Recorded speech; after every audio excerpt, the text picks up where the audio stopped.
On August 29, 2014, Christina Morris, 23, and had just graduated from Texas University, was last seen through security cameras while chatting with an acquaintance. Shortly thereafter, she disappeared without leaving traces. No calls or messages. Initially, the incident appeared to be just an ordinary gathering in a residential area in Plano. However, within 24 hours, the situation becomes complicated. Many conflicting information appears, there is unexplained evidence, and a man seems unrelated to the area.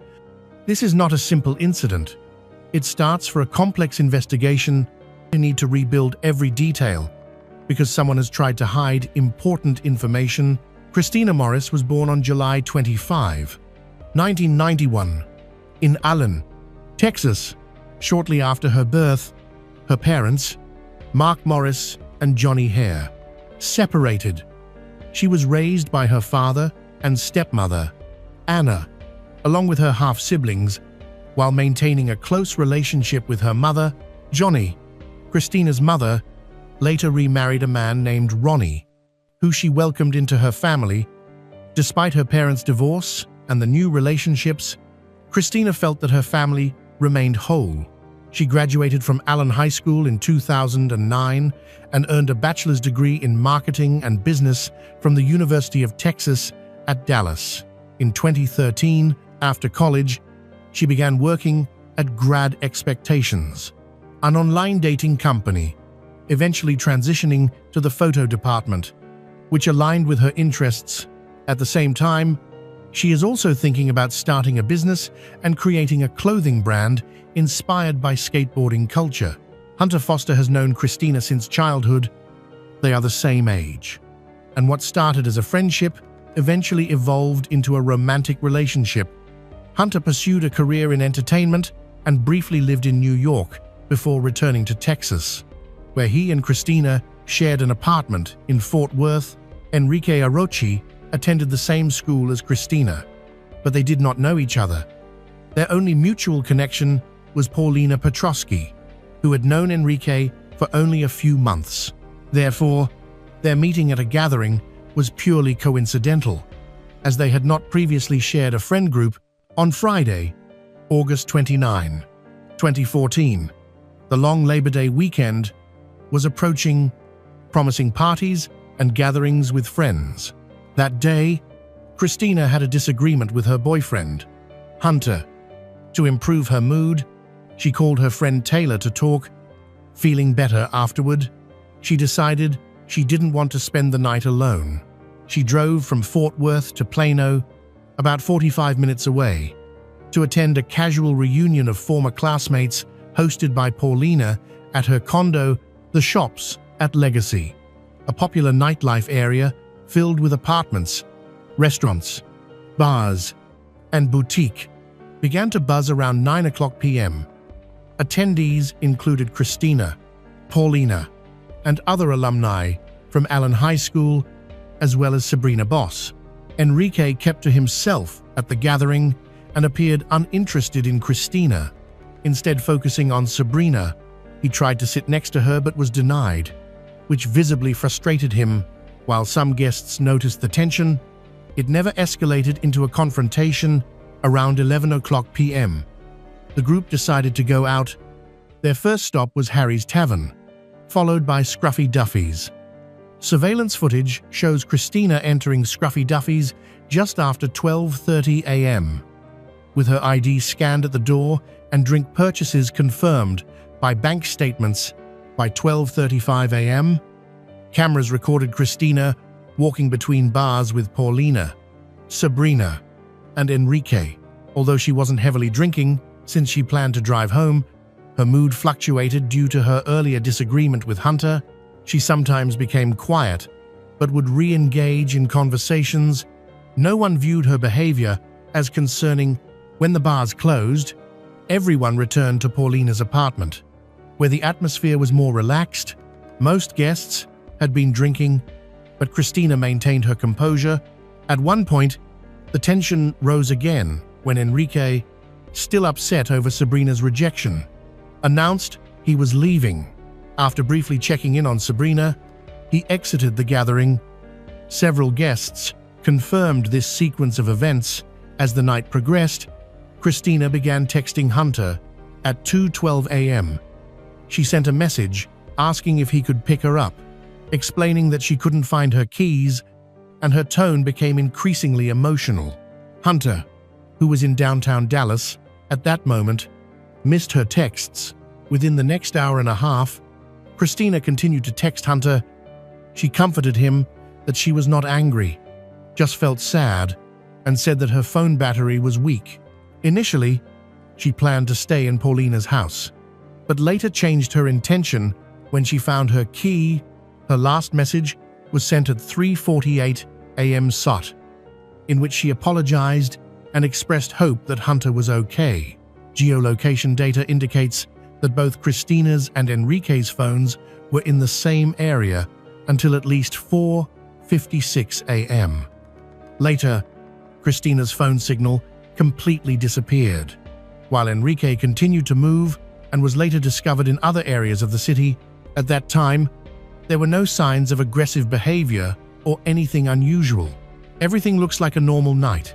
Around 3:50 a.m., security cameras in the apartment building recorded pictures of Christina and Enrique walking together to the parking lot where both their cars parked. The scenes do not show signs of conflict or stress. They walk next to each other and have no abnormal action. The street lights help their silhouette, and movement are clearly visible. Enrique later stated that his Chevrolet Camaro was parked near Christina's Toyota Corolla, which corresponded with the path shown in the footage. The video clip lasted only a few seconds before they moved out of view. At 3:55 a.m., another camera recorded an 8-second clip showing Christina behind Enrique as they walked through another part of the parking lot. This is the last time she has appeared on camera. Only 3 minutes later, at 3:58 a.m., a surveillance camera recorded the dark Chevrolet Camaro leaving the complex, confirming it was Enrique's car. His car left the area while Christina's Toyota Corolla was parked there. Her car did not move that night or in the following days, and then her car was found in the right position. She left it.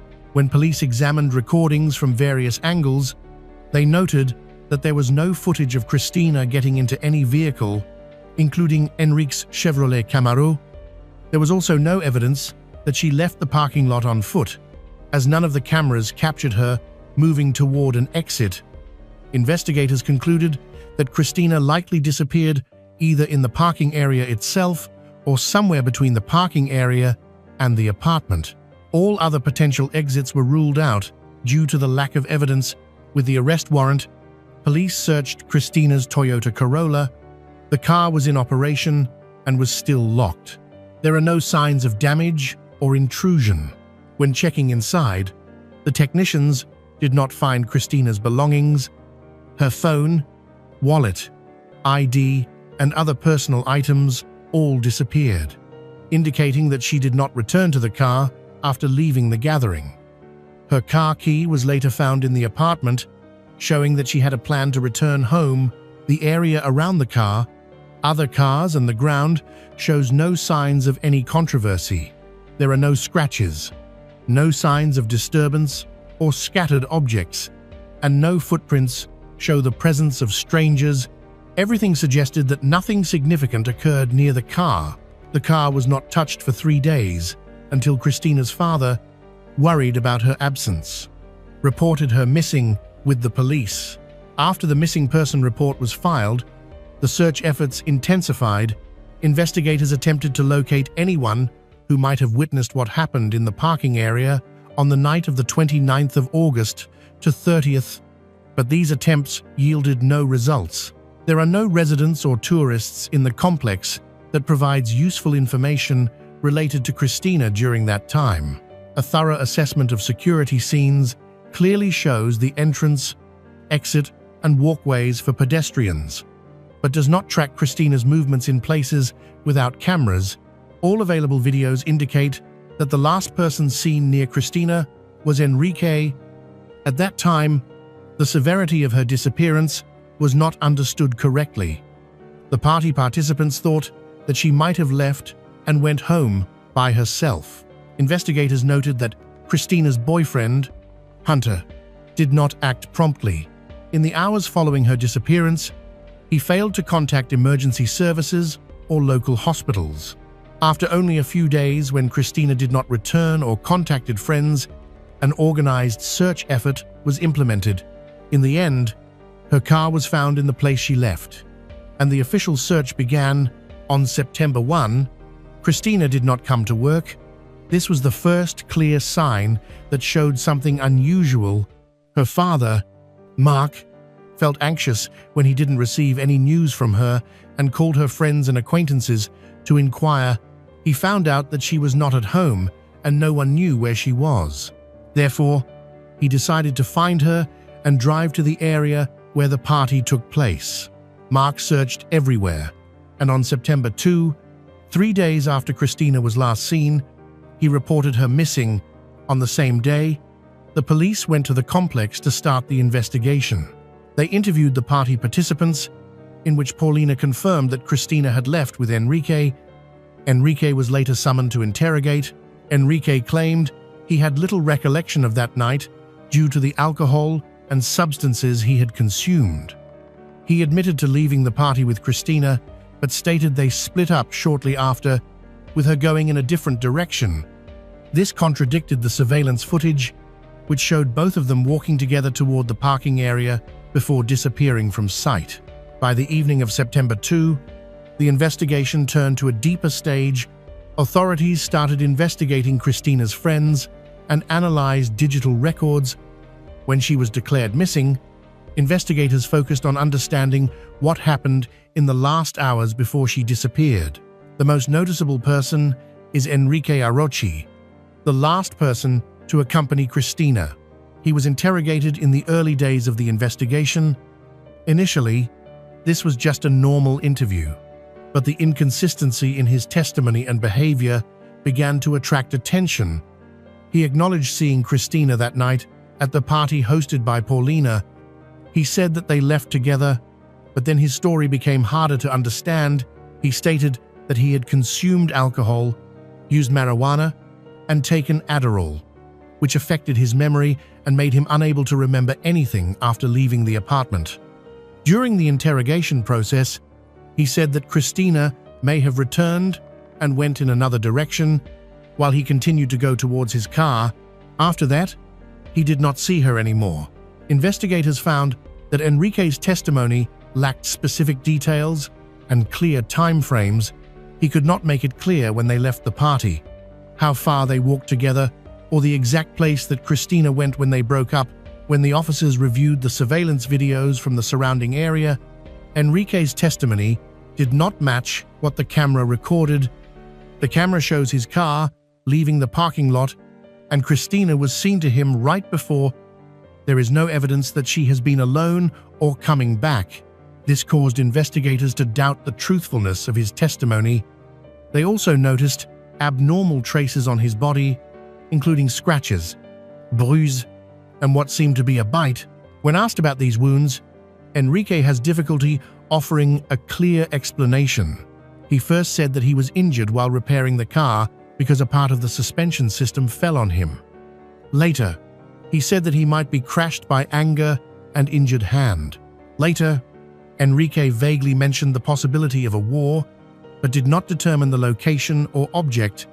The inconsistent and unclear narratives made the detectives suspect what he could hide. The police asked Enrique to voluntarily deliver the car to check, but he refused, saying that he needed the car for the next day. This only increased the investigators' suspicions, as they knew that his car was the last one to leave the parking lot on the night Christina went missing, and they wanted to investigate it immediately. They quickly requested a search warrant. After the license, the police carefully checked Enrique's car, the interior, especially the trunk of the car and the rear seats, is cleaned to the abnormal level. Investigators note that this cleanliness may be an effort to erase traces or evidence. In other places in the car, there is no dirt or waste. Forensic experts say this may be a sign of an attempt to hide a crime, the investigation also showed that Enrique was expected to start working at 8 a.m. still. But the next day, when Cristina disappeared, he did not come to work until nearly 11 o'clock. Colleagues noticed that he seemed tired, irritable, and had difficulty moving around. Some even mentioned that he complained about pain in his ribs. His behavior that day was abnormal. Different from what his colleagues often see, there are also people who commented that he looked like it had a difficult night. This raises the question, what happened between 4 a.m. and 7 a.m.?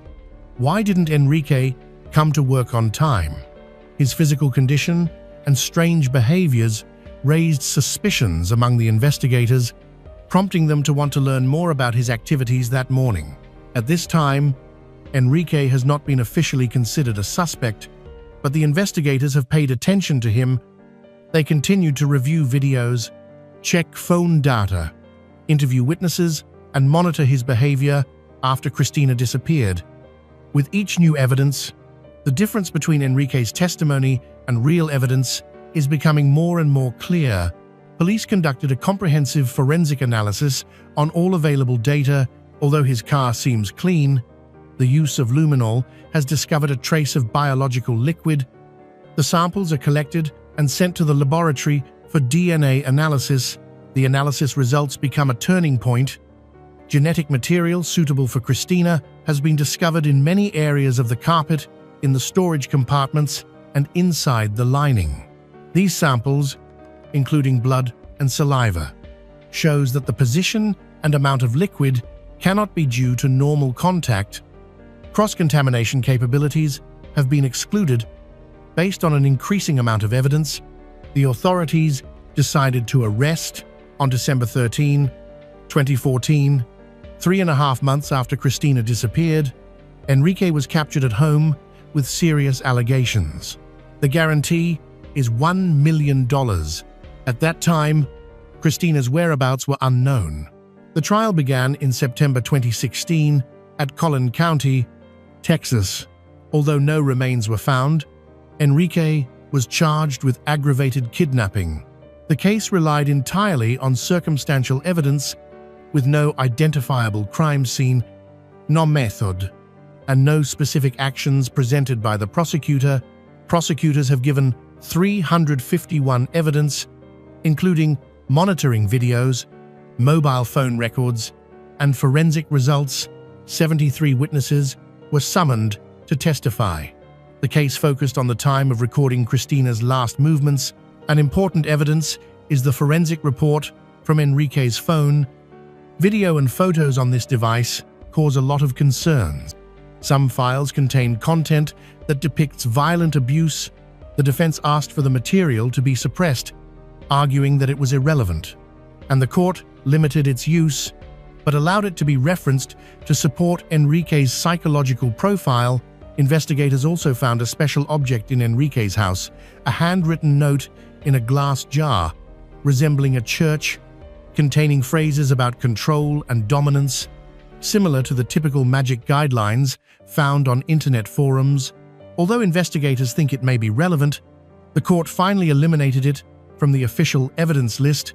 During the hearings, Enrique appeared emotionally detached. He refused to answer most questions, insisted on his innocence, and denied any role in Cristina's disappearance. His defense team emphasized that the evidence against him was circumstantial and questioned the accuracy of the DNA results. They tried to divert suspicion to Hunter Foster, citing a personal conflict between him and Cristina, but failed to provide evidence for that claim. On September 20, 2016, the jury convicted Enrique Arrochi of aggravated kidnapping, sentencing him to life in prison without parole. The verdict was announced in front of Cristina's family, causing her mother, Johnny Hare, to be unable to hold back her tears. Meanwhile, Enrique remained stoic as he was taken to the Texas State Prison. Despite the verdict, Cristina's family continued to search for her. The lack of closure was overwhelming. Until Cristina was found, the case felt unfinished. Johnny and her husband Ronnie took part in ongoing search operations.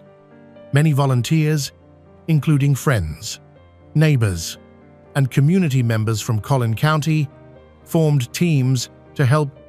They conducted field searches in parks, wooded areas, vacants and rural regions.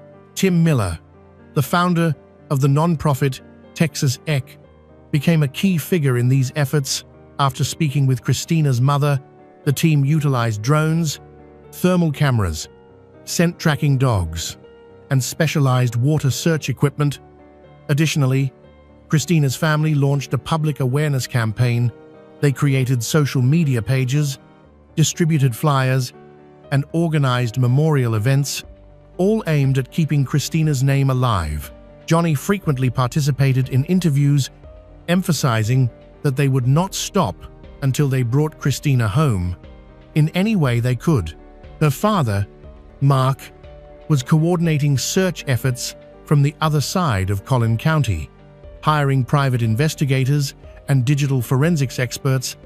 The family was also monitoring Enrique closely, hoping that his life sentence would eventually lead him to disclose Christina's burial site. They were applying legal pressure by asking their attorneys to file motions for access to materials that were not presented during the trial.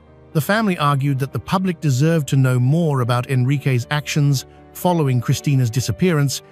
Even as time passed, they continued to organize search efforts near the dense forest in Anna, Texas, where investigators had previously identified areas of interest. They focused on locations where Enrique's vehicle had been seen on the morning of August 30, 2014. Even without support from law enforcement, who deemed the case closed on March 7, 2018, utility workers in rural Dallas County found human remains in a shallow depression surrounded by dry grass while laying cable along a remote road. They immediately alerted local authorities. The area was secured, and forensic specialists began the identification process using dental records and DNA testing. Within days, the remains were confirmed to be those of Christina Morris. Unfortunately, no clothing or personal items were found, only partially skeletal remains. Medical examiners determined that the body had been exposed to the elements for over 3 years, making it impossible to ascertain the cause of death. The remains were discovered in an area that Christina's family had searched multiple times between 2015 and 2017. However, the remote and overgrown location likely contributed to why the remains had not been located earlier. Geolocation data confirmed that Enrique's cell phone was in that area on the morning of August 30, 2014. The discovery attracted media attention and ended nearly 4 years of agonizing worry for Christina's loved ones. Although her body was found, many questions about her death, the sequence of events, and the critical moments not captured by surveillance remained unanswered. The case was officially closed, and her disappearance was classified as a homicide. Despite no new trial, Johnny publicly thanked everyone involved in the search efforts. A memorial marker was placed at the recovery site, and the family held a private service without media coverage or further comments. Enrique Aroshi, still serving his life sentence, did not issue a statement regarding the discovery of Christina's remains, and his attorneys also refrained from commenting, stating that the original verdict remained in place and no new legal actions were contemplated. On the night of November 25 to 26, 2022, in the quiet French village of Prahek, 22-year-old Leslie Horrelbecker and 21-year-old Kevin Trompat went missing. They had come to Prahek for a relaxing getaway with friends. However, the next morning, their belongings were still there, but they were nowhere to be found. What happened that night? Leslie Horrelbecker grew up in a small town near Prahek, where she created many cherished memories with her family during her childhood. Her mother was always supportive of Leslie's interests and hobbies. After her mother's passing, Leslie found it difficult to cope, but her twin brother provided strong support, helping her maintain her self-confidence. They shared a deep bond, and valued even the smallest moments together. Known for her outgoing nature, Leslie had a talent for connecting with others. Her friends and acquaintances recognized her love for animals, especially her dog Onyx, who was more than just a pet. He was her true companion. Leslie often remarked that Onyx understood her emotions better than anyone else. After finishing school, Leslie launched her own house painting business, dedicating herself fully to it. Her company gradually expanded and gained new clients. Leslie felt immense pride in creating something from the ground up. To her, it was more than just a job.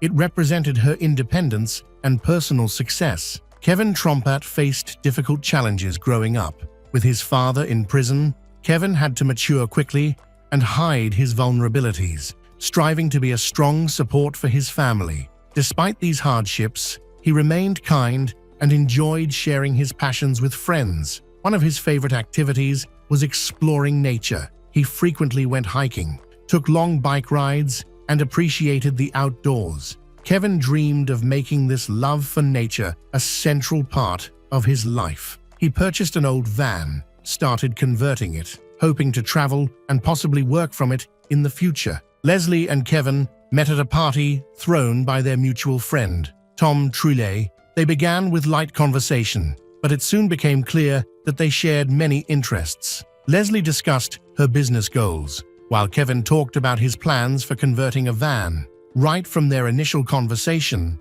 their connection felt authentic. There were no facades, just two people being their true selves. Their relationship developed rapidly. In just a few weeks, they became close companions, enjoying each other's company, discussing future travels together. Leslie was excited that Kevin shared her passion for animals and encouraged her interests. Kevin, on the other hand, appreciated her honesty and her talent for really listening. In November, Leslie and Kevin planned a short escape from their daily routines. They picked Prahec, a quaint rural town in the Nouvelle-Aquitaine region of western France, which has a population of just over 2,000. It is known for its tranquility and welcoming atmosphere, making it an ideal destination. Their simple plan was to spend one night in Prahec before heading to Bordeaux, a city they had always wanted to visit. They intended for this to be a relaxed getaway for the two of them, reconnecting with friends and enjoying a new environment. That night, Leslie and Kevin stayed with their friends, Tom Trullet and Nicolas Renaud, whose homes were only 30 feet apart. They arrived in Prahec on the evening of November 25th and left some belongings at Tom's house. With their dog Onyx, they then went to Nicholas's house to spend time together. They brought only a few essentials for the night. The atmosphere at Nicholas's home was relaxed, featuring music, drinks, and friendly conversations. Leslie and Kevin seemed at ease as they discussed their future plans, showing no signs of concern. Nicholas welcomed them warmly, and everything appeared to be normal. No one could have predicted that it would be their last night together. Leslie and Kevin only intended to stay briefly at Nicholas's house. Most of their belongings were still at Tom's place, and Onyx, their pet, was with them as usual.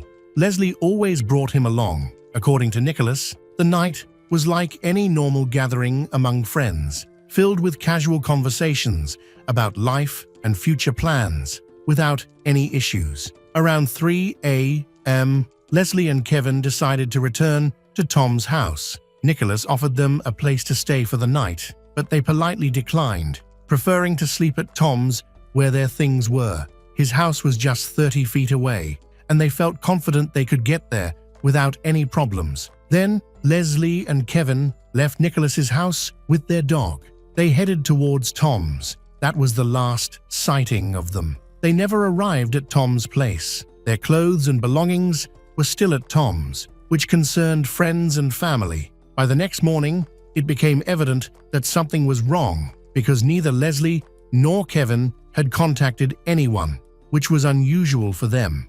Nicholas informed the authorities that the evening had been calm, that they appeared to be fine. When law enforcement searched Tom's house, they found no evidence of a struggle. This marked the start of a complicated search that only grew more challenging over time. Family members were certain that Leslie and Kevin would never just vanish without notice. Leslie frequently communicated with her twin brother, and Kevin always informed his family before leaving. Initially, investigators considered the idea that the couple might have voluntarily left Prague without telling anyone. However, both families dismissed this theory, insisting it was impossible. Additionally, all of their belongings were still at Tom's house, suggesting they had only stepped away briefly with plans to return soon. Law enforcement launched an extensive search in the nearby area, including forests, open fields, all potential roads or paths Leslie and Kevin may have used that night. Local volunteers, residents, neighbors, and friends who were familiar with the area also participated in the search, determined to find any clues that could help locate Leslie and Kevin. They explored abandoned buildings, examined ravines and dirt trails, thoroughly checked every accessible spot. However, despite these efforts, they found no leads or evidence regarding Leslie and Kevin's whereabouts. Officers spoke with neighbors and local residents to see if anyone had heard anything unusual, like screams or strange noises. However, everyone reported that the night had been quiet. There were no witnesses and no physical evidence, leaving Leslie and Kevin's sudden disappearance completely baffling. The families took action, distributed missing persons posters throughout the town and nearby areas. They pursued every lead, searched for any information that might provide a clue. Their relentless efforts drew the attention of local media. The story started to appear in newspapers and on television. As awareness of the disappearance spread in the region, public pressure intensified, leaving law enforcement with no time to waste. Each day, the family's worry grew stronger. They found it hard to believe that their loved ones would just leave without explanation. They struggled to accept the possibility that Leslie and Kevin might not come back. Investigators kept gathering bits of information, minor details, witness statements, and strange rumors, but no clear answers surfaced. At that moment, no one could have foreseen how complicated the case would turn out to be. 12 hours after Leslie and Kevin were last seen, Leslie's phone showed activity in Niort. The police quickly sent a team to investigate the area. They searched nearby neighborhoods, spoke with local residents, and looked into possible routes Leslie and Kevin might have taken. However, no one reported seeing them. There was no sign of them or their belongings. 3 days later, Kevin's phone signaled a location in Fouras, a coastal town more than 50 miles away from their last known location. This raised alarm that the phones might have been moved by someone else. Authorities then began another search in Fouras, interviewing locals and searching the area. But again, they found nothing. After that, both phones stopped functioning, making it even more difficult for the police to track Leslie and Kevin's movements. A significant development in the case occurred on December 8th, when an employee at a waste processing facility contacted the police after discovering personal items in a clothing bin at the Le Relais Association in Puy-Revaux. The items included Kevin's travel pass, the clothes and work tools, as well as the makeup bag.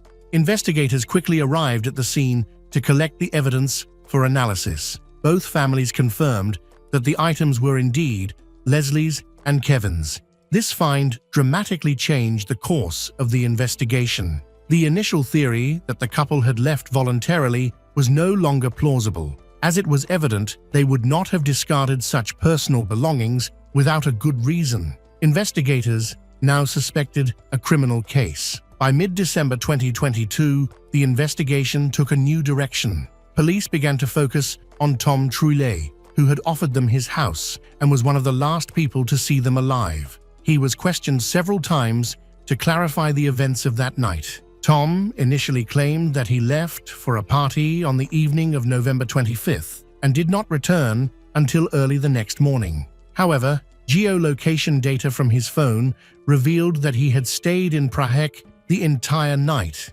This information raised significant concerns for the investigators. Additionally, the police obtained message logs between Tom and Leslie. In a text sent at 2:53 a.m., Leslie mentioned that she wasn't feeling well after taking a substance Tom had given her. This message became crucial evidence, as Tom had never mentioned this incident before. Tom was arrested on February 28, 2023, after authorities suspected he played a significant role in the disappearance of Leslie and Kevin. In March 2023, investigators soon expanded their focus to include Tom's close friends, Nathan Baji, 22, and Enzo Chalat, 23, who were also taken into custody. Both men lived near where Leslie and Kevin's belongings were found, raising suspicions about their knowledge of the situation. During questioning, it became evident that Nathan and Enzo had strong ties to Tom and had been in the vicinity of Prague on the night the couple went missing. Investigators believed that they might have been involved in a coordinated effort, making it less likely that the incident was spontaneous. April 12, 2023, authorities arrested Stephen Mathieu, a fourth suspect and acquaintance of the group. He was arrested at a hotel in Le Havre, where he was a night watchman. He admitted that he had gone to La Rochelle to support his friend Nathan Baji and had met Tom Trouillet on the sidelines of a techno party. The following day, he and Nathan Baji are said to have gone to a bricolage store to buy 2 bags of quicklime, a shovel, and rat poison. Phone records showed that the 2 men were in Prague when they apparently returned to Tom Trouillet's house, where the pair were killed. According to Tom Trouillet and Michael Zadi, this was to clean up the crime scene. That same day, Michael Zadi was arrested and detained. He is being investigated for assassination. The 3 previous suspects had been friends with Tom and were also familiar with Leslie and Kevin. This led to the theory that the crime was planned and possibly committed by a group rather than just one person. During questioning, Tom revealed that he once had feelings for Leslie. He said he had always liked her, but she only viewed him as a friend. When Leslie began dating Kevin, Tom felt rejected and humiliated. Investigators believed this emotional turmoil could have motivated the crime, suggesting it stemmed from a personal grudge that turned into a desire for revenge. Additionally, financial factors may have played a role. A close friend of Kevin's family told police that Kevin had €10,000 in cash, which he intended to use to buy a car. Tom knew about this money, and investigators thought it might have influenced his actions. During questioning, Tom alleged that Kevin was involved in selling illegal and owed him a lot of money. Kevin's family strongly denied these claims, asserting that Tom was trying to damage Kevin's reputation and deflect blame. With each round of questioning, the case became more complicated. Law enforcement was convinced that Leslie and Kevin's disappearance was not accidental. The evidence increasingly indicated a planned abduction, with each individual having a specific role in the events. After the arrests, thorough interrogations allowed authorities to piece together the events of that night. They discovered how Leslie and Kevin were taken and what transpired in the hours that followed. Tom Trouillet was a key figure in the incident. He coordinated the group's actions and initiated the attack. Leslie and Kevin returned to Tom's house after visiting Nicholas. Although Tom was supposed to be at a party, he was actually at home. Later, a vehicle arrived at Tom's house with Nathan, Enzo, Stephen, and Stephen inside. They were all part of the plan and knew their roles. When Tom gave the signal, the rest of the group entered the house. They were equipped with hammers, metal rods, knives, even a sword. They barged in, while Leslie and Kevin were unsuspecting. Kevin was the first victim of the attack. Nathan and Tom hit him several times with hammers and metal tools. Leslie attempted to defend herself, but Tom quickly subdued her. Both were restrained and forced into a vehicle, along with their dog, Onyx. The vehicle was taken to a remote area where Tom and his accomplices continued to assault Kevin. He suffered severe injuries from blunt object. According to the police, he died from both internal and external trauma. Leslie was kept separate from Kevin. Eventually, Tom killed her with a sword. Their bodies were discarded in different locations. Following the instructions of Tom Trouillet, on March 3, 2023, Kevin Trompett's body was discovered in a forest in Puy-Ravaux, while Leslie Hurlbeck's body was found on March 4th in a forest in the commune of Verson. Both burial sites were in secluded, difficult-to-reach areas, which investigators recognized as an attempt to hide evidence. The whereabouts of Onyx are uncertain. The suspects claimed they released the dog on a nearby road, but police had doubts about this. In January 2023, the remains of a dog matching Onyx's description were discovered near Prague, but due to decomposition, it could not be definitively identified. Leslie's family believed that Onyx died alongside her. Medical examiners arrived at the scene shortly after the bodies were found. Their job was to determine the cause of death and the circumstances surrounding it. During the examination, they noted that both bodies were significantly decomposed, but there were clear signs of violent behavior. Experts observed several broken bones and numerous bruises. They believed these injuries were likely inflicted by heavy metal objects, such as rods, baseball bats, or metal hammers. The autopsy also revealed deep cuts that suggested the use of a large knife or machete. This evidence confirmed that Leslie and Kevin suffered a brutal attack and were killed in a particularly cruel manner. The medical examiners concluded that both victims died from excessive blood loss, resulting from a combination of internal bleeding and external wounds. Based on the timeline, experts estimated that they were killed on the night they disappeared. After the attack and killings, Tom and his associates took measures to eliminate any evidence. Tom returned to his home to destroy anything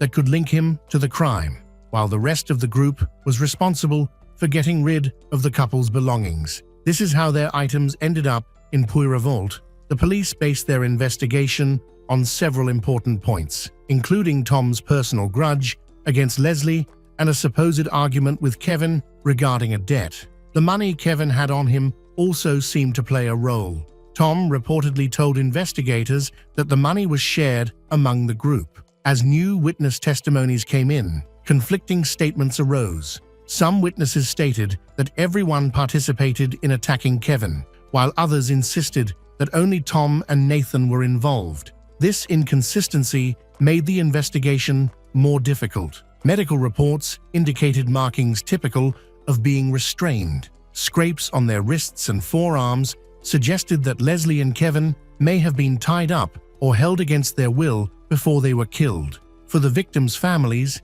these findings confirmed their deepest fears. For law enforcement, however, it provided important evidence of premeditated murder and the brutal treatment of the victims. Medical examiners carefully gathered all evidence to ensure there would be no doubt in court about who was guilty of the crime. Kevin's funeral was held on March 16th in Niort. It was attended not only by close family and friends, but also by neighbors, acquaintances, even strangers who had heard about the tragedy in the news. 2 days later, on March 18th, Leslie's memorial took place in La Rochelle. Both events drew many people wanting to support the families to honor the memories of Leslie and Kevin. Flowers were placed, candles were lit, words of sympathy were exchanged. At Kevin's funeral, his father, Guy Trompat, publicly blamed the 5 suspects for ruining 2 families, causing immense suffering to them. His heartfelt remarks struck a chord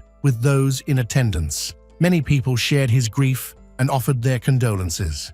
Following the service, Guy organized a march to honor both his son and Leslie. The procession moved through the streets of Deux-Sèvres and nearby towns. In his speech, Guy expressed how losing a son creates a permanent wound, demanded that those responsible be brought to justice. Soon after, Guy found himself at the center of controversy. He was accused of attempting to hire someone to take revenge on the suspects for Kevin and Leslie's deaths. Investigators claimed Guy had spoken with a woman about the possibility of paying $110,000 to eliminate the suspects. However, he strongly denied these allegations, asserting that any such discussions may have taken place without his knowledge and that he was not involved in any malicious plans. Kevin's father, Guy Trompat, was sentenced on June 2, 2023 by the Niort court to 18 months in prison, 6 of which were suspended,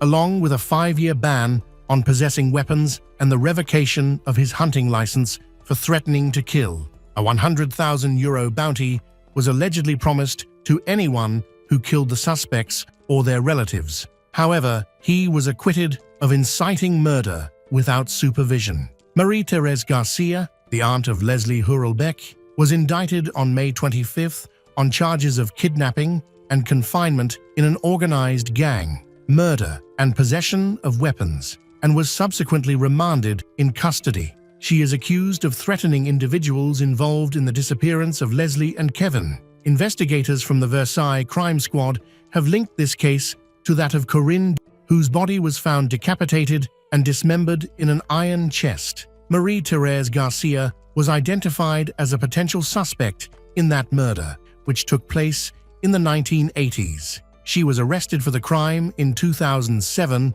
following accusations from her daughter, arrested and charged 2 months later. Marie-Thérèse Garcia is currently in pretrial detention and maintains her innocence. She was reinterrogated by the investigating judge on August 11th. Tom Trouillet and his associates, Nathan Baji, Enzo Chala, Steven Mathieu, Mikkel Zadi, were in custody while waiting for their trial. For the families of Leslie and Kevin, these court proceedings offered a chance to seek answers and achieve justice.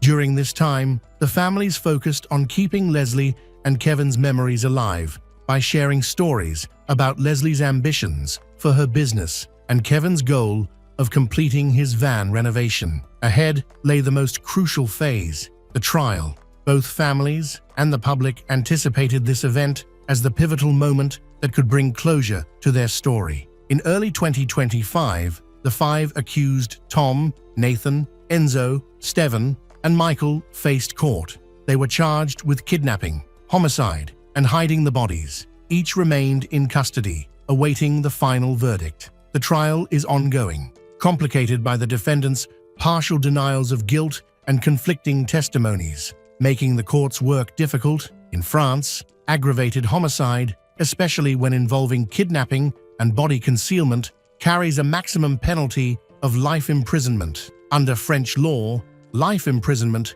means the convicted person may apply for parole no sooner than 30 years. At the time of the trial, prosecutors were demanding the maximum sentences, life imprisonment for all 5, emphasizing the severity of their crimes. The court will issue a final ruling after thoroughly reviewing all evidence, witness statements, and expert reports. Meanwhile, Leslie and Kevin's families continue to wait for the verdict. The trial's outcome remains unconfirmed as of March 2025, with proceedings ongoing. Luisa Fernanda Garcés Perez was born in Villa Maria. Luisa had a younger brother who was 2 years her junior. The siblings were very close, communicated well, and supported each other from a young age. Their father, Giovanni Garcés, frequently worked long hours in warehouses, often taking night shifts to provide for the family. He often came home early in the morning, slept until the evening, and then returned to work. Despite the exhausting nature of his job, Giovanni always made time for his family. Luisa's mother primarily focused on managing the household and caring for her children instead of working outside the home. The grandparents, particularly on the father's side, played a significant role in their lives. Since they lived nearby, the children frequently visited and often stayed overnight. People who knew Luisa well described her as kind, intelligent, and lively. She was dedicated and responsible in her studies, earning good grades in all her subjects. Luisa was convinced that her academic success would lead to a brighter future and a more comfortable life than her parents had. Luisa was very sociable and had formed strong friendships with her classmates. They spent a lot of time together, studying and enjoying their free time. The group had always been close. However, in January 2014, things started to change. Many people noticed that Luisa began to distance herself from her friends. She went from being active and friendly to feeling irritated, even aggressive. It seemed like she was constantly looking for reasons to argue. Some thought this behavior was just a typical part of her teenage years. However, her conflicts with classmates increased, and she started to challenge her teacher's authority, creating many problems in her class. This was a sharp contrast to her previous compliant behavior. In July 2014, the school administration reached out to Luisa's family to recommend her removal from the school because of her disruptive behavior and the negative impact she was having on her classmates. Luisa, who had previously been a dedicated student, started to struggle in most subjects and underwent significant changes in her behavior. Her family attempted to communicate with her to understand what was happening, but Luisa remained distant and emotionally unavailable, unwilling to talk or share the reasons for her sudden transformation. Luisa's father was very worried. He tried several times to talk to her openly to figure out what was going on. He couldn't help but remember his kind and cheerful daughter, who now seemed so serious and rarely smiled. Even his father, who was once very close to her, couldn't reach her. She stubbornly refused to open up.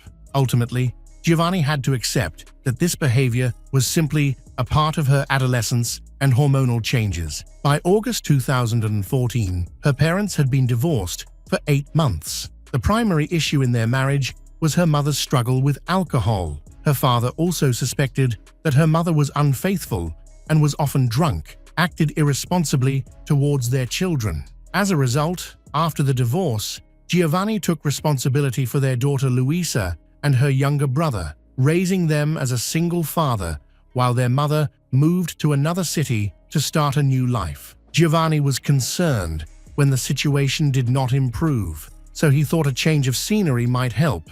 He contacted his sister, Maria, who lived in a nearby city. Maria agreed to take Luisa in for a while. At first, she frequently called Giovanni to report that Luisa was doing well and her behavior had improved a bit. However, once Luisa settled into the new environment, she became more withdrawn and aggressive again. Suspecting something was wrong, Maria reached out to social services for help.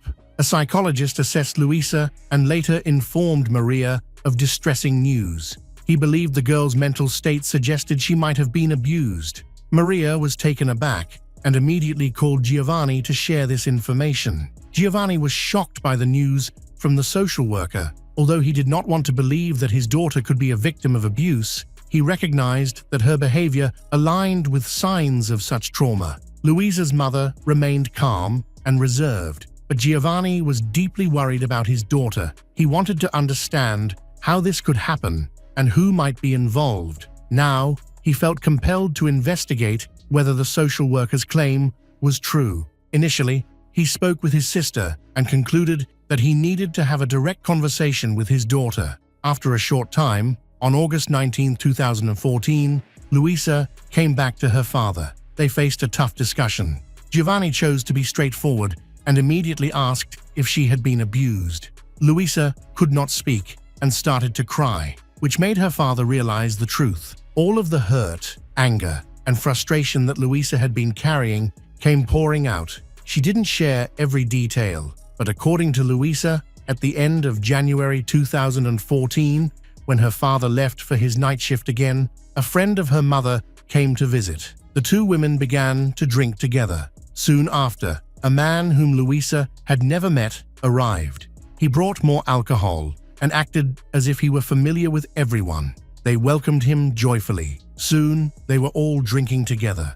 When the alcohol was gone, two women fell asleep on the sofas, having consumed too much, while the stranger remained upright, noticeably less intoxicated than the others. He turned to Luisa and her brother, suggested they go to a nearby tent to eat hot dogs. They were easily convinced and happily followed the man to the closest eatery. They trusted him because they had seen their mother speak to him calmly and openly. After enjoying their hot dogs, they returned home. Two women were still asleep on the sofas. Since it was late in the evening, the children were also ready for bed. As soon as they got back inside, they went straight to their bedroom. Almost immediately, the man walked into the room. He offered Luisa's brother 50,000 Colombian pesos, which was a day's wages at that time, and a tempting offer for the young boy, told him to go to bed with his mother. Not realizing the man's true intentions, Luisa's brother took the money and followed his instructions to leave the room.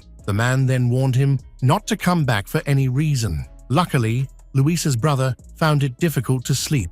A few minutes later, Luisa's brother heard his sister crying softly from the children's bedroom. When he went back into the room, he was shocked to find the man in bed with Luisa. Confused and unsure of what to do, The boy hesitated. Luisa quickly panicked and chased him away. In an odd turn of events, their mother slept so deeply that she didn't wake up to check on the children. Despite the noise, Luisa asked her brother not to share what had happened because she was worried about the consequences. They both kept this painful secret for several months. Luisa's brother was still young and didn't fully grasp the situation. Luisa chose not to discuss any details because she was consumed by her own pain and anger. After this incident, Giovanni finally understood his daughter's behavior. He realized why she had become so withdrawn and aggressive during that time. Naturally, he was furious with his ex-wife for letting a stranger be in the house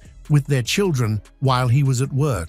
Giovanni felt she had contributed to the attack on their daughter. He was terrified to think about what could have happened if his son hadn't woken up and scared away the attacker. The children had been at risk that whole evening. However, Giovanni quickly called his ex-wife to tell her what had happened and to blame her for it. She defended herself, saying she had no idea anything like this would happen. She stated that she didn't even know the man's name since he wasn't a close friend. The group had only met a few times. Giovanni realized that his ex-wife was merely covering for the criminal, which was an even greater blow to him. After recovering from the shock, Giovanni was determined to confront the situation. He took Luisa for a medical checkup to ensure her health and officially document the attack so they could report it to the police. He filed a report with the police and then returned home. Now, they awaited updates from law enforcement, hoping to see the perpetrator brought to justice soon. The next day,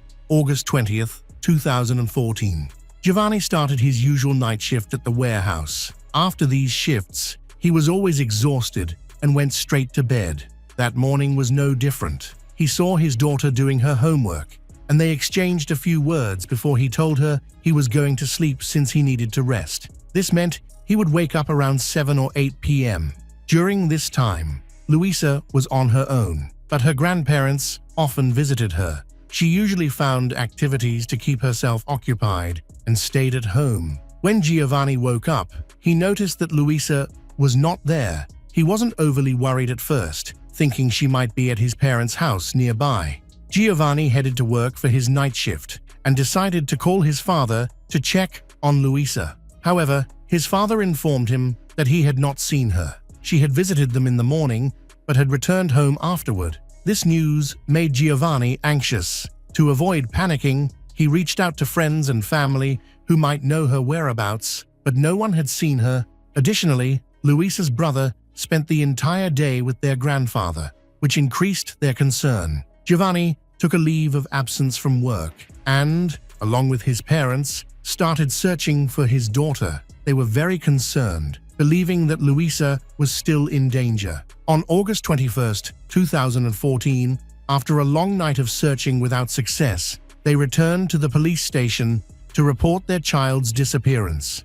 As soon as they filed the report, a public announcement was made and many flyers were printed. Pictures of Luisa, along with her description and details about her disappearance, were distributed around the city to seek information. On the same day, witnesses reported seeing Luisa in various cities. Some said she was wandering the streets, while others claimed she was with a group of men. This news was concerning, but also offered a glimmer of hope. Sadly, subsequent searches turned up nothing. Giovanni's anxiety grew with each passing moment. He struggled to eat or sleep, consumed by worry for his daughter's safety. Law enforcement did not stay idle. As soon as they received the report, they started searching for Luisa right away. The detectives treated the situation with great seriousness, particularly because of the abuse allegation. It felt too coincidental. The day before the attack, the girl had gone to the hospital, where the abuse was confirmed. This led to concerns that the attacker might have tried to silence her to prevent her from testifying in court. But how could he have learned about her so quickly? Unfortunately, no one knew the identity or address of the man. There was very little information about the abuser. However, a few individuals could provide more insights. The police reached out to Luisa's mother's friend. She told the detectives that in early January, she and Luisa's mother had enjoyed some beers together after work. During their time together, she received a call from an unknown number. When she answered, she felt at ease upon recognizing the voice of a young hairdresser she had met about 7 years earlier. Based on their conversation, he expressed a desire to meet and talk with them, offering to bring alcohol with him. She readily accepted his suggestion. Luisa's mother's deception was uncovered when it was revealed that she had known the man for a long time.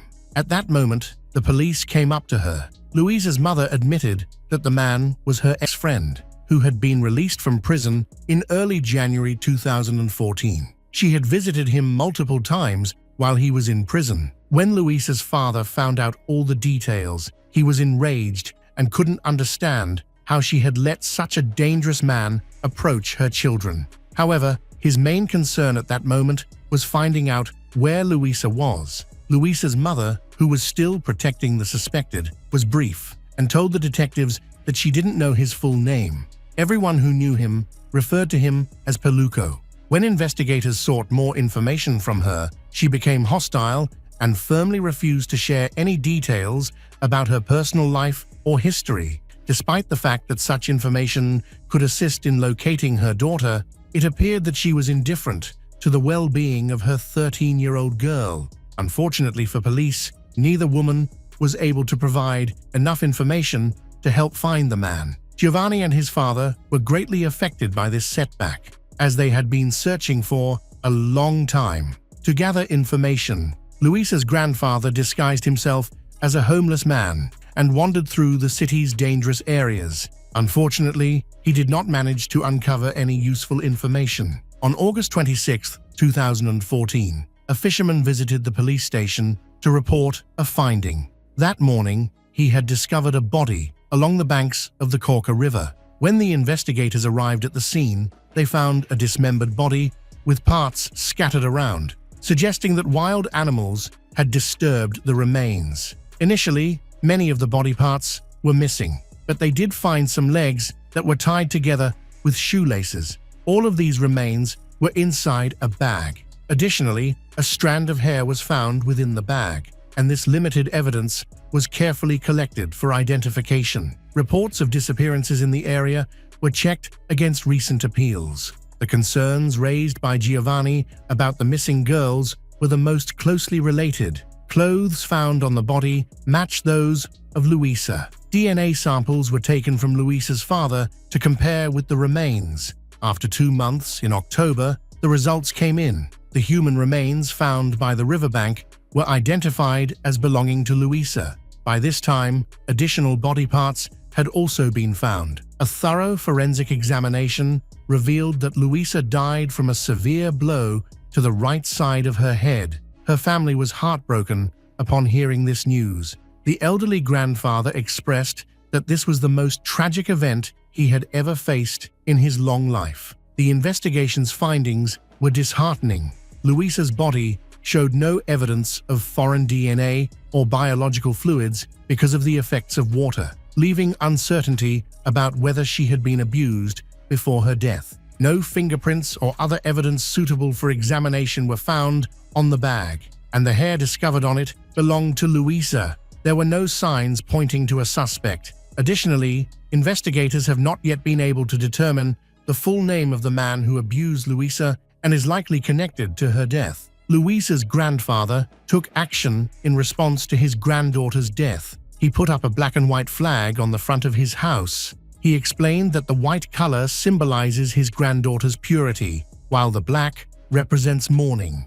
He vowed to keep the flag up until the people responsible for her death are apprehended. He continued his efforts even more. At the top of the house, he installed a cross with purple edges to symbolize his sorrow. The sides of the cross were decorated with green garlands, and the center featured red garlands. The green represented his hope that the police would catch the criminals, while the red symbolized the blood shed by his granddaughter. Detectives resumed interviewing the victim's family acquaintances individually. It was during this process that one of Luisa's friends provided crucial information. The schoolboy reported seeing Luisa on the day she went missing. The boy was aware that Giovanni had returned home from his night shift and was resting. At one point, Luisa expressed a desire to find her uncle, and he offered to assist her. They went out together to search for her uncle and made a stop at a hot dog stand. Louisa noted that it was the same place where she and her brother had been abducted by the abuser in January. After hearing the boy's statement, the police visited a hot dog stand and spoke with a seller. He was hesitant to cooperate, but recalled Louisa's visit from a few months ago. This witness described one of the men who visited the stand with 2 children late one evening in January. Interestingly, he remembered this incident because he had sold a motorcycle to that man and still had his phone number. He then shared this number with Louisa, who called it to arrange a meeting. According to the boy, all this happened about 20-30 minutes later. Therefore, he was happy for Louisa that she had found her uncle, and he went home. After that, Louisa was left alone, next to the tent, waiting for her uncle. After a while, the uncle drove up on a motorcycle. Louisa ran up to him and talked to him about something. After that, she got on the motorcycle, and both of them left in an unknown direction. According to the seller, a few days later, he saw a picture of Louisa in a report about her disappearance, but only now connected all these events. Investigators were amazed that so many people knew who they were talking about, but no one could even provide a name for the suspect. After the story of the classmate and the hot dog seller, there were even more questions. Why was Louisa searching for this man so much? Why did she call him uncle and communicate with him? Why did she leave with a dangerous man? It all sounded absurd. In any case, it was necessary to get the name of this person. The police returned to analyzing the information they had. Since Louisa's mother claimed to have visited this person in prison, it became possible to trace these visits. They decided to check this lead, but it took even longer to check the archives. In December 2014, detectives made an important discovery. Louisa's mother had visited Gabriel Jaime Marulanda Sepulveda, who was 43 years old at the time. Investigating Gabriel's background shed light on why witnesses claimed they didn't recognize him. Since 1995, he had a lengthy criminal history, including various offenses, the most severe being the murder of a student at Universidad Nacional de Bogotá. His record included robberies, assaults, domestic violence, illegal possession of weapons, and escaping from prison, along with several incidents where he was not convicted.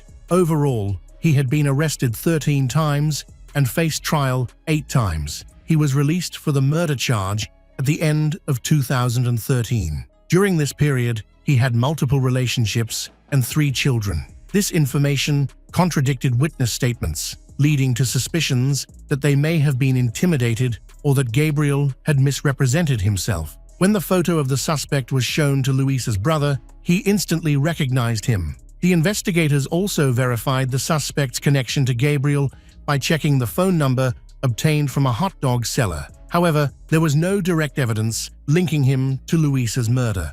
To investigate further, the authorities reviewed his phone records and tracked his geolocation, discovering that his mobile phone was located precisely at the site where Louisa's body was found. On August 21st, around 5:30 p.m., the day after her disappearance, he tried to dispose of the body at that location. Eventually, the police issued a warrant for Gabriel's arrest, but finding him proved to be more challenging than expected.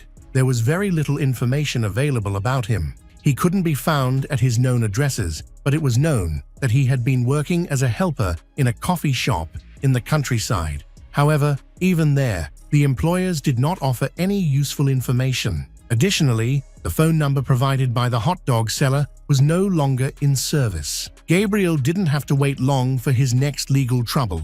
In May 2015, he was arrested while attending a hearing for one of his previous offenses. 2 new charges were added: the abuse and murder of Luisa Fernanda Garces Perez. He could face a prison sentence ranging from 33 to 50 years. Unsurprisingly, Gabriel denied any responsibility for Luisa's death, which led to delays in the trial. The prosecution aimed to collect as much indirect evidence as possible, and a lawyer's involvement further contributed to the postponement. Overall, the hearing was delayed for 2 years, during which the defense tried to paint Gabriel as a victim of police misconduct. There was no concrete evidence linking him to the murder, so the lawyers argued that he was a scapegoat targeted by the police. due to a lack of other suspects. Gabriel showed no remorse for his actions. Instead of confessing, he claimed he wasn't in town when Luisa went missing. He also described Luisa's mother as an escort whose services he frequently used, stating this was the reason for his visit to her house in January 2014 while denying any wrongdoing. A crucial witness for the prosecution was a hot dog vendor who had observed Gabriel leaving with Luisa on a motorcycle. Unfortunately, the hot dog vendor did not show up in court. His mother claimed he had found a new job and moved away, but many suspected this was a result of pressure and threats from Gabriel. He was unwilling to testify against Gabriel.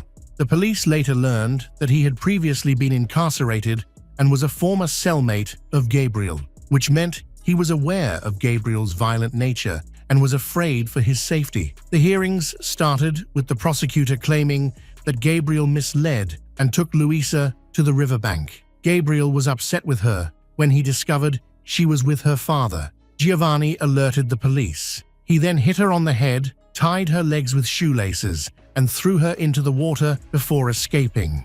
Evidence included witness testimonies and mobile phone records. Ultimately, Gabriel Jaime Marulanda Sepulveda was sentenced to between 25 and 41 years in prison for Luisa's murder and 9 years for the abuse, for a total of 34 to 50 years. Despite the fact that Luisa's family achieved justice, many questions remained unanswered. The criminal never confessed why Louise called him uncle, why she met with him willingly, or why she left with him on a motorcycle.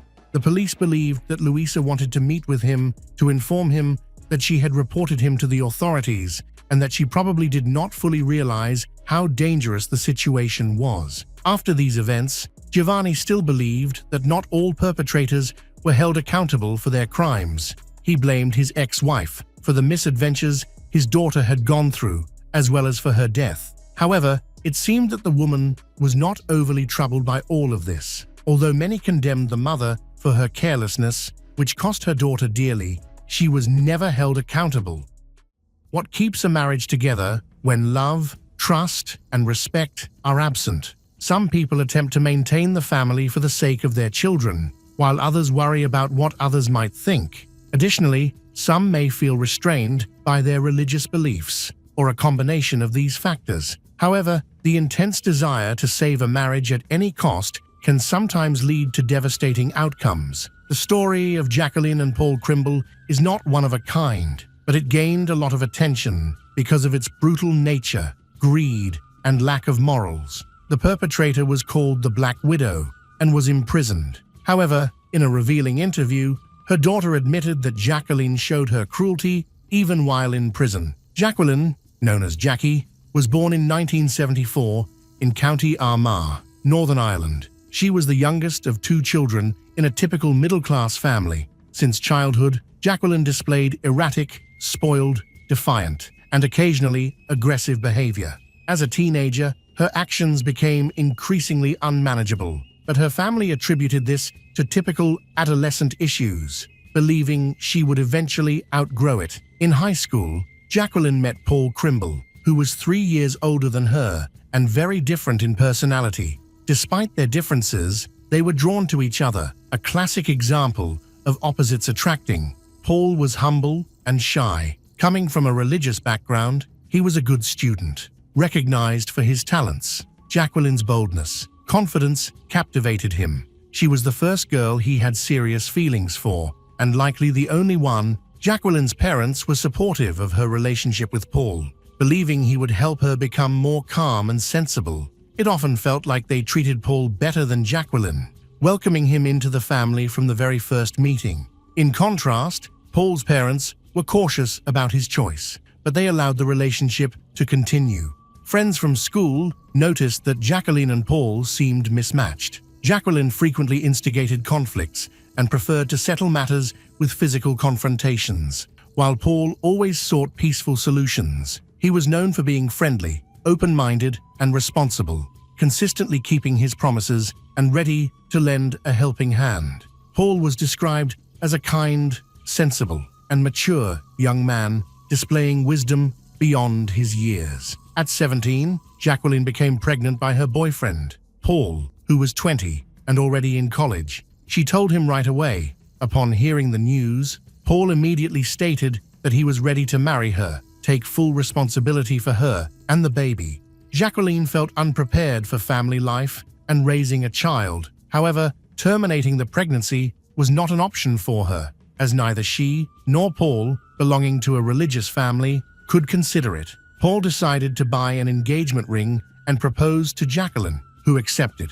They had a simple wedding in 1992, celebrating with their closest family and friends. A few days before the event, Paul shared with his best friend that he and Jacqueline were fundamentally different in many ways. He had doubts about how genuine her feelings were and even felt afraid of her temper. Paul also questioned whether his feelings for her were true love or simply sympathy and obligation. Since he had never been in a relationship with anyone else, he had no basis for comparison. His friend listened carefully and cautioned Paul against going through with the marriage, suggesting it could be the biggest mistake of his life and might lead to lifelong unhappiness. Despite this advice, Paul was resolute. He felt he couldn't abandon Jacqueline, who was expecting their child. He believed that becoming a mother would positively change Jacqueline, making her more gentle and calm. Paul hoped for a positive future, but he was unaware of how mistaken he was.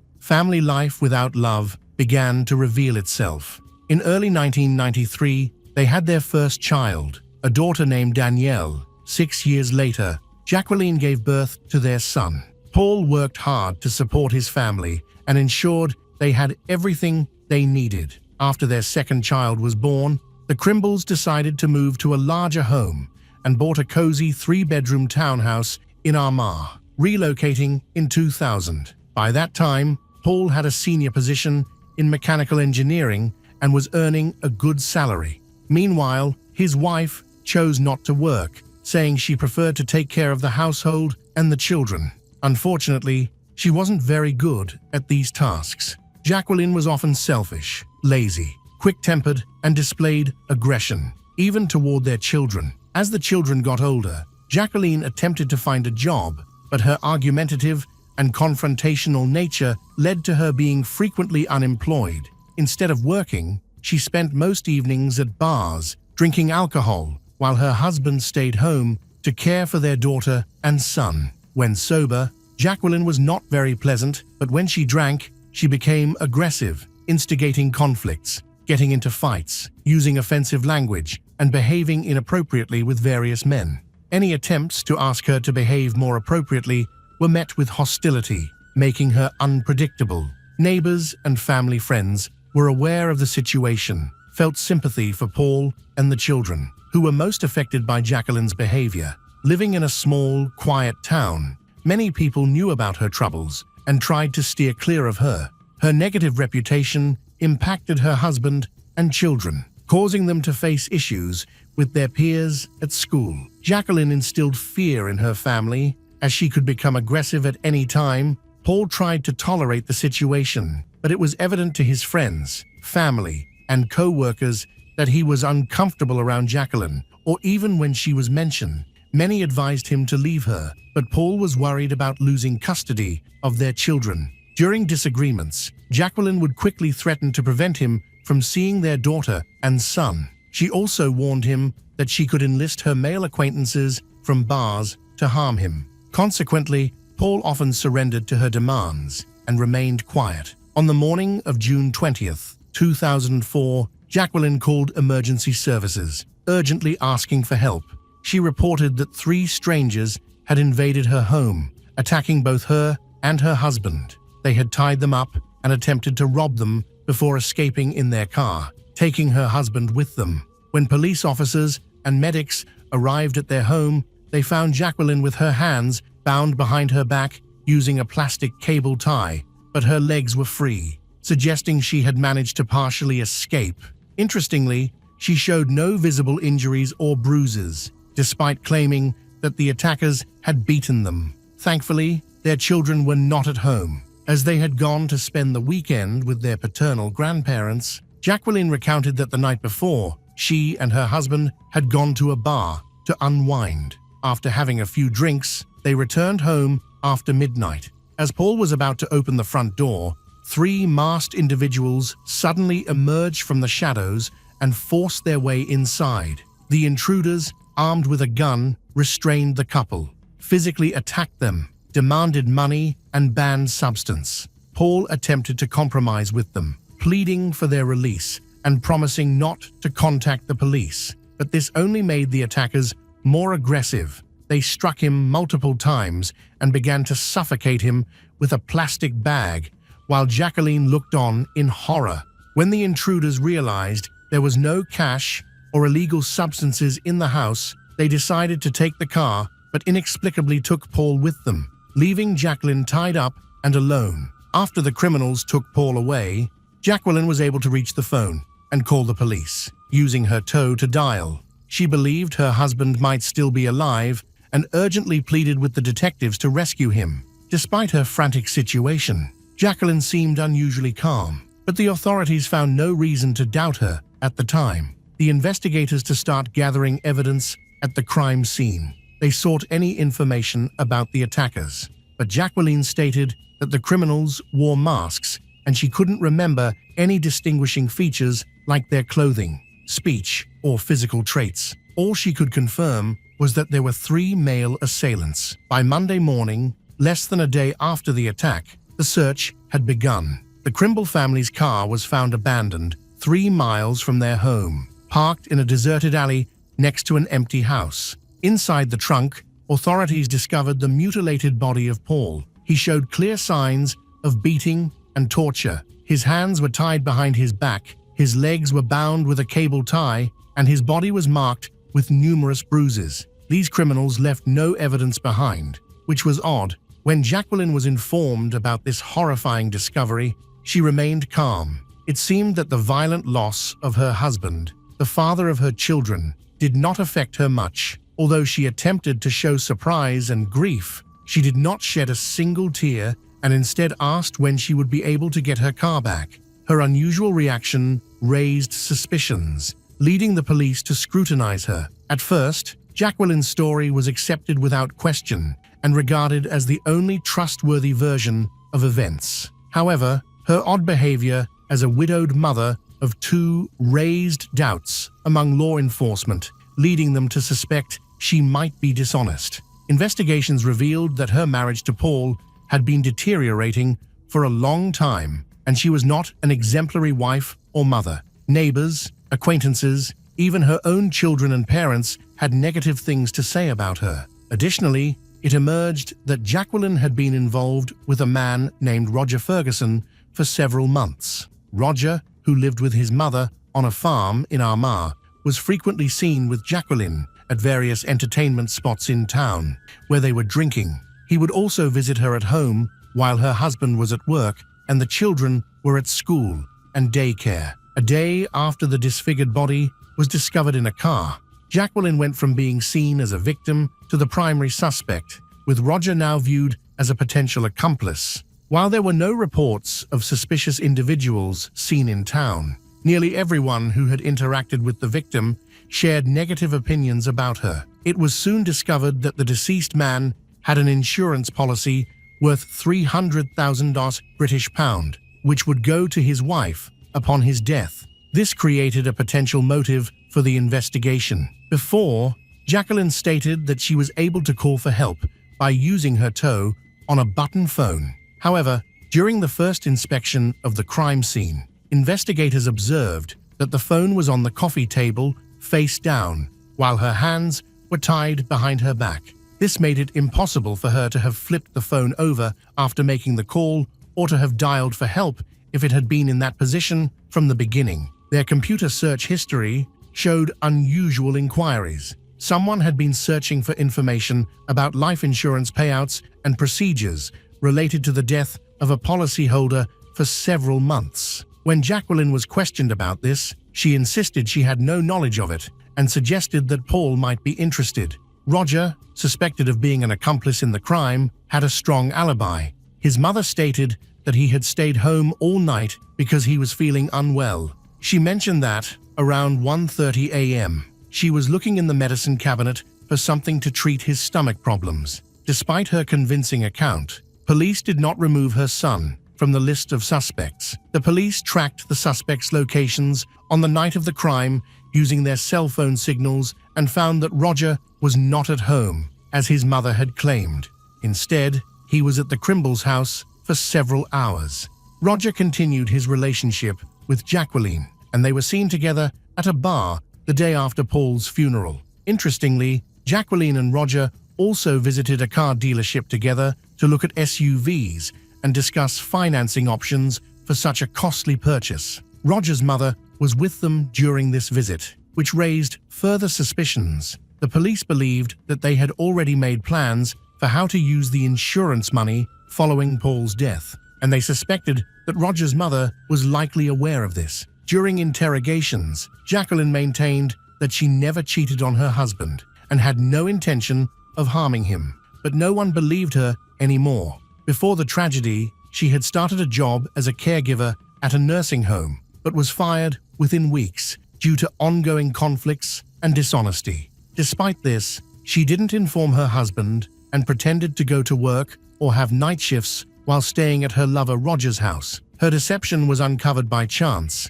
when Paul met one of Jacqueline's former colleagues, who revealed the truth to him.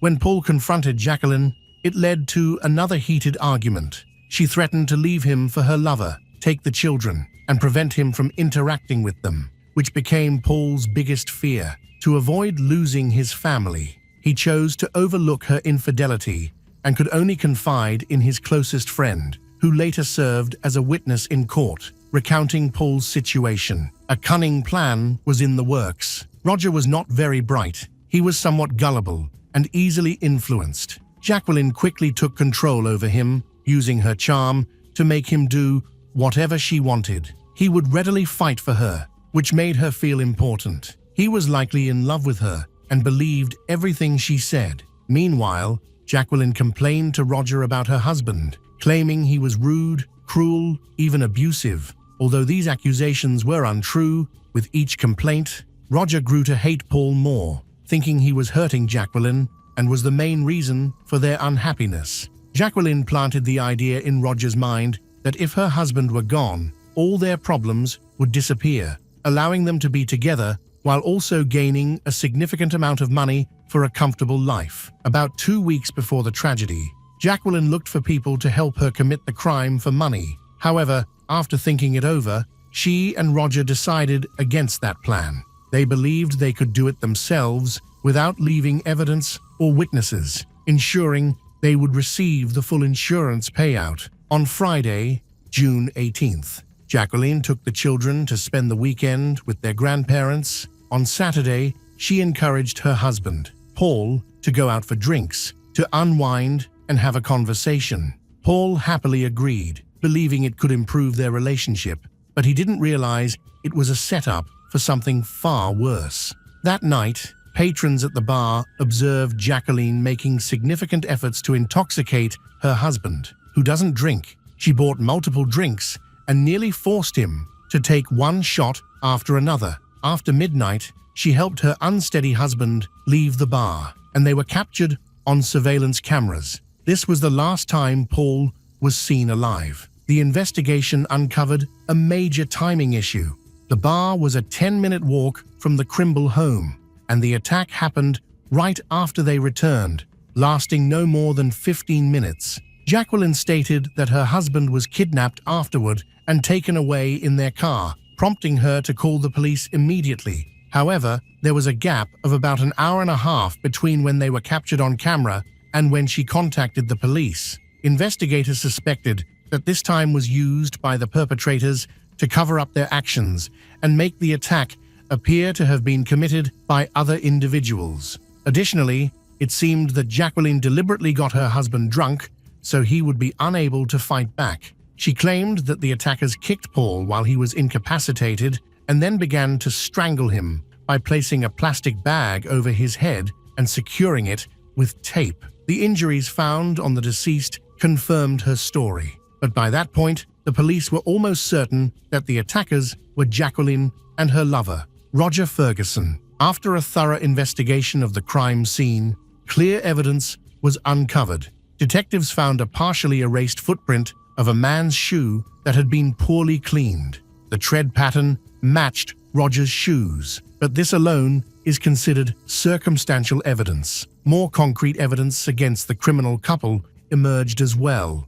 In the kitchen trash, detectives discovered a cigarette butt with Roger's saliva on it, and a partial fingerprint from him was located on the cable tie that bound Jacqueline's hands. Additionally, Roger's fingerprints were found on the ties that bound the victim's hands and feet. The bag used to suffocate the victim contained sweat and oil traces from both of the suspects. The investigation revealed another person involved in this violent crime, Colin Robinson, 17, a minor acquaintance of Roger.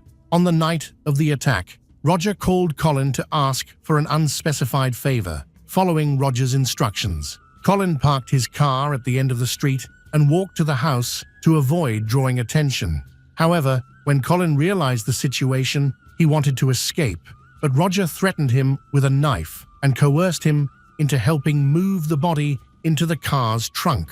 Afterward, they drove the car to a secluded area and abandoned it. Initially, Colin denied any involvement in the crime, but during a second interrogation, he broke down and started to confess. The trial and sentencing took place after a thorough investigation that lasted several months. During this period, investigators collected solid evidence, interviewed witnesses, and obtained a confession from the third person involved in the crime.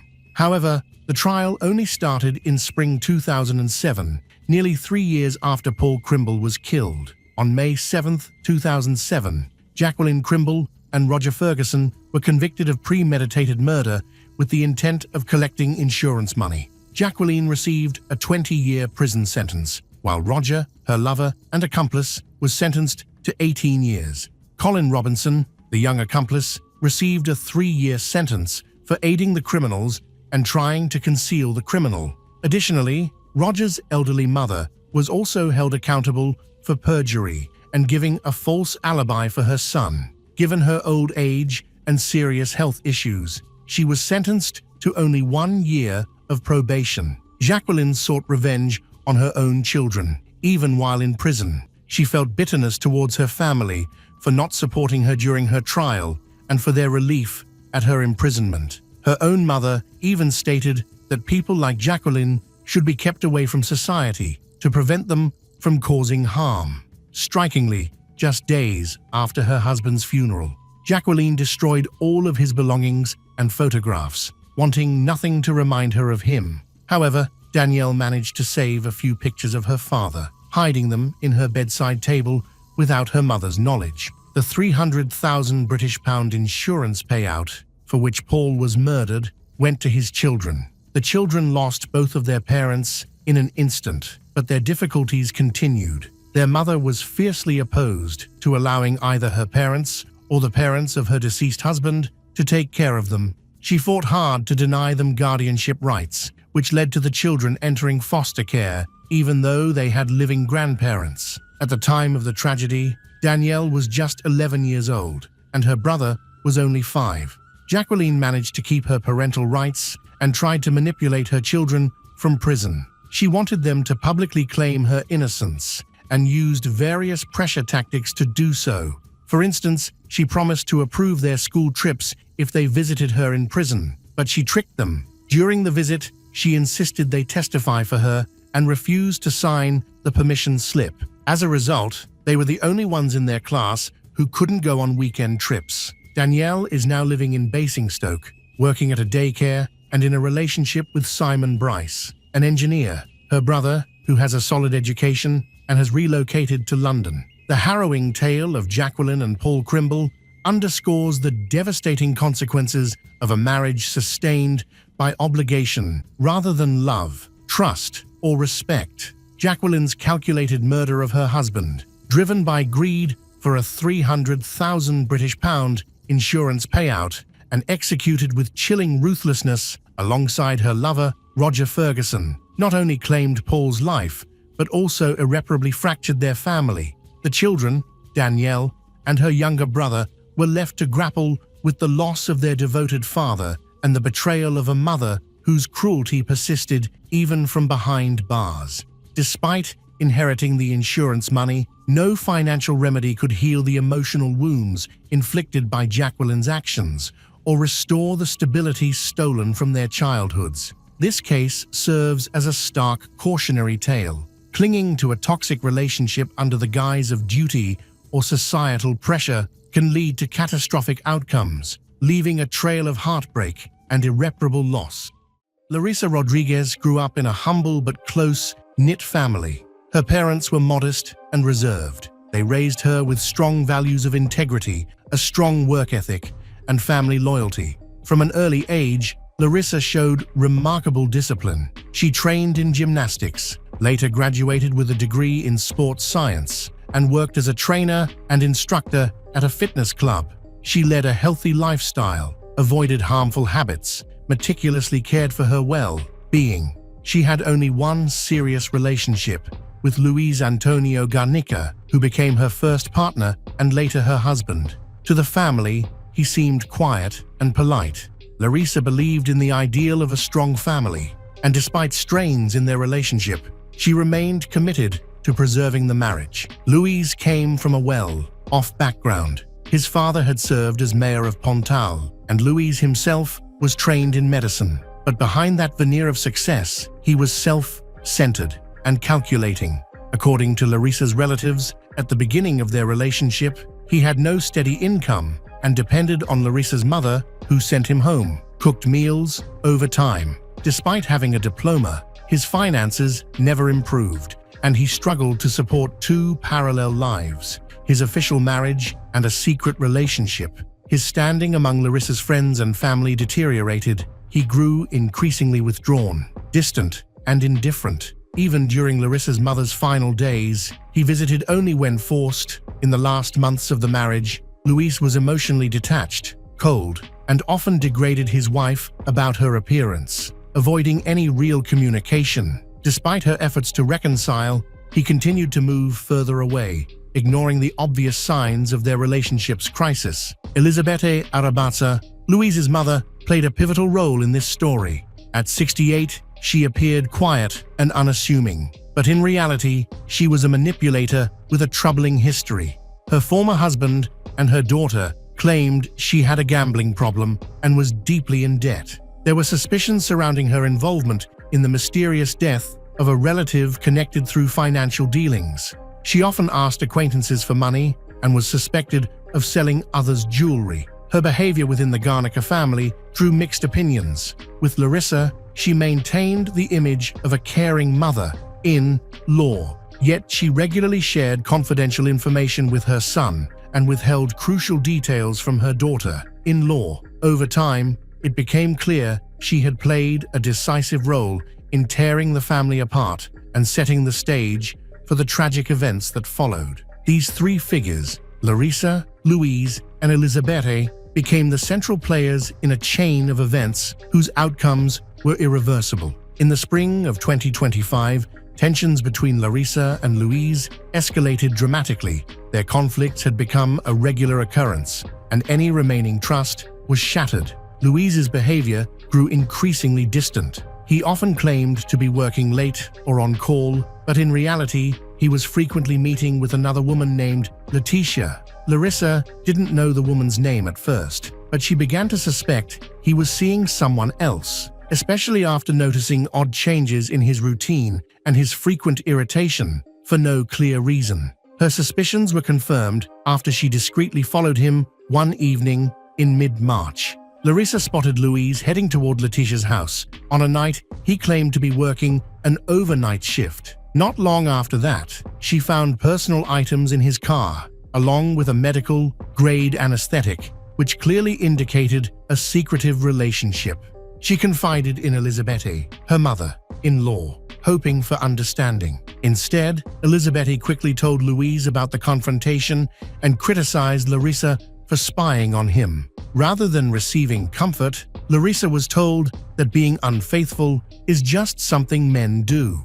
Larissa didn't act on impulse. Despite her personal disappointment, she still tried to preserve her family. According to her father, she wanted to have a calm conversation with Louise and find a peaceful resolution. Over the next few days, she spoke privately with close friends about the possibility of divorce, but asked them not to get involved. Meanwhile, a friend offered her temporary use of an unoccupied apartment to help her take a step back and think things through. On March 15, 2025, Larissa tells Louise of her decision to end the marriage. She also confirmed her intentions to a trusted friend. Her goal was to reduce tension and prepare for a respectful separation. The following day, March 16th, Elisabetta Arrabata began researching highly toxic substances online. That same day, she offered Larissa homemade soup. Larissa, unaware of any danger, accepted the meal. Within hours, she began experiencing severe gastrointestinal symptoms, including cramps and nausea. Despite feeling unwell, Larissa assumed the discomfort was caused by stress or possibly spoiled food. On March 18th, Larissa once again opened up to a close friend, expressing how drained she felt physically and emotionally. She said her energy was slipping away and shared her concern that Louise continued to avoid any meaningful conversation. At the same time, Elisabetta, his mother, became unusually attentive, bringing food, initiating frequent visits, and insisting on helping Larissa, despite previously criticizing her for wanting to leave the marriage. By March 19th, Larissa confided in a relative about her worsening condition. She described sudden chills, weakness, abdominal pain, and an overwhelming sense of dread. She noted that she had never experienced anything like it before, and that the symptoms had persisted for several days. That message would become one of the last times she discussed her health. On March 20th, Larissa told her father she no longer saw a future in the marriage. Though she was still hoping to avoid a public fallout, she wanted the divorce to be amicable, if possible. That day, Elisabetta seemed calm but continued bringing over food. Larissa, although feeling unwell, didn't yet suspect a link between the meals and her condition. She assumed her health issues stemmed from emotional stress. Then came March 21st. Elisabetta arrived again with homemade soup. Larissa's condition took a drastic turn for the worse. By late that evening, she stopped responding to calls and messages. A few hours later, the devastating news came. She had passed away. On the morning of March 22nd, 2025, Louise reported that he had found his wife unconscious in their apartment. He claimed he'd just returned from a night shift, walked in, and found Larissa lying on the floor. According to his account, he immediately began CPR and called emergency services. However, discrepancies between his story and the actual evidence began to surface within hours of the investigation. One critical detail was a message Louise sent to Leticia. At 10:25 m.m., he texted Leticia to tell her that Larissa had passed away. Just 9 minutes later, at 10:34 m., paramedics arrived. Yet, when they entered, Louise was still performing resuscitation efforts, claiming Larissa was showing signs of life. The medical team quickly determined otherwise. She was already in a state of rigor mortis, making revival impossible. Emergency personnel documented that her body was cold, with no pulse or breathing, and her skin showed clear signs consistent with an extended time of death. When police arrived at the scene, one of the first things they noted was Louise's insistence on a rapid cremation. He didn't notify Larissa's family right away about her passing and took it upon himself to begin arranging the necessary paperwork for cremation. This immediately raised red flags for investigators, especially since Larissa's cultural background strictly followed burial traditions, with cremation never being considered. At the scene, officers noticed that the environment had been tampered with. Bed sheets had been stripped, rolled up. Towels with what appeared to be reddish stains were found nearby, and the laundry basket contained items possibly used for cleanup. The paramedic examining Larissa's body took note of undigested food in her stomach. This detail would later become a critical piece of evidence, prompting a full toxicology analysis. The initial assumption of a sudden cardiac event began to shift toward concerns about a possible poisoning. Louise's behavior on the day Larissa died seemed artificial. as if he were acting to make her death look like a sudden accident. The timeline, the messages he sent, and his behavior before and after emergency services arrived painted a picture that seemed increasingly rehearsed. At first glance, Louise seemed like a distraught husband caught in a crisis, but as investigators dug deeper, examining documents, message logs, and expert findings, the surface narrative started to unravel. Attention shifted from simply understanding what happened to examining who may have played a role in the moments immediately after Larissa's life ended. Following the official announcement of Larissa's death, Louise came under increasing scrutiny. Within just 24 hours of the incident, his actions raised serious concerns. The day after Larissa's passing, attempted financial transactions were discovered using her bank accounts. Louise used her debit card to purchase items at a pharmacy and attempted to withdraw cash from an ATM.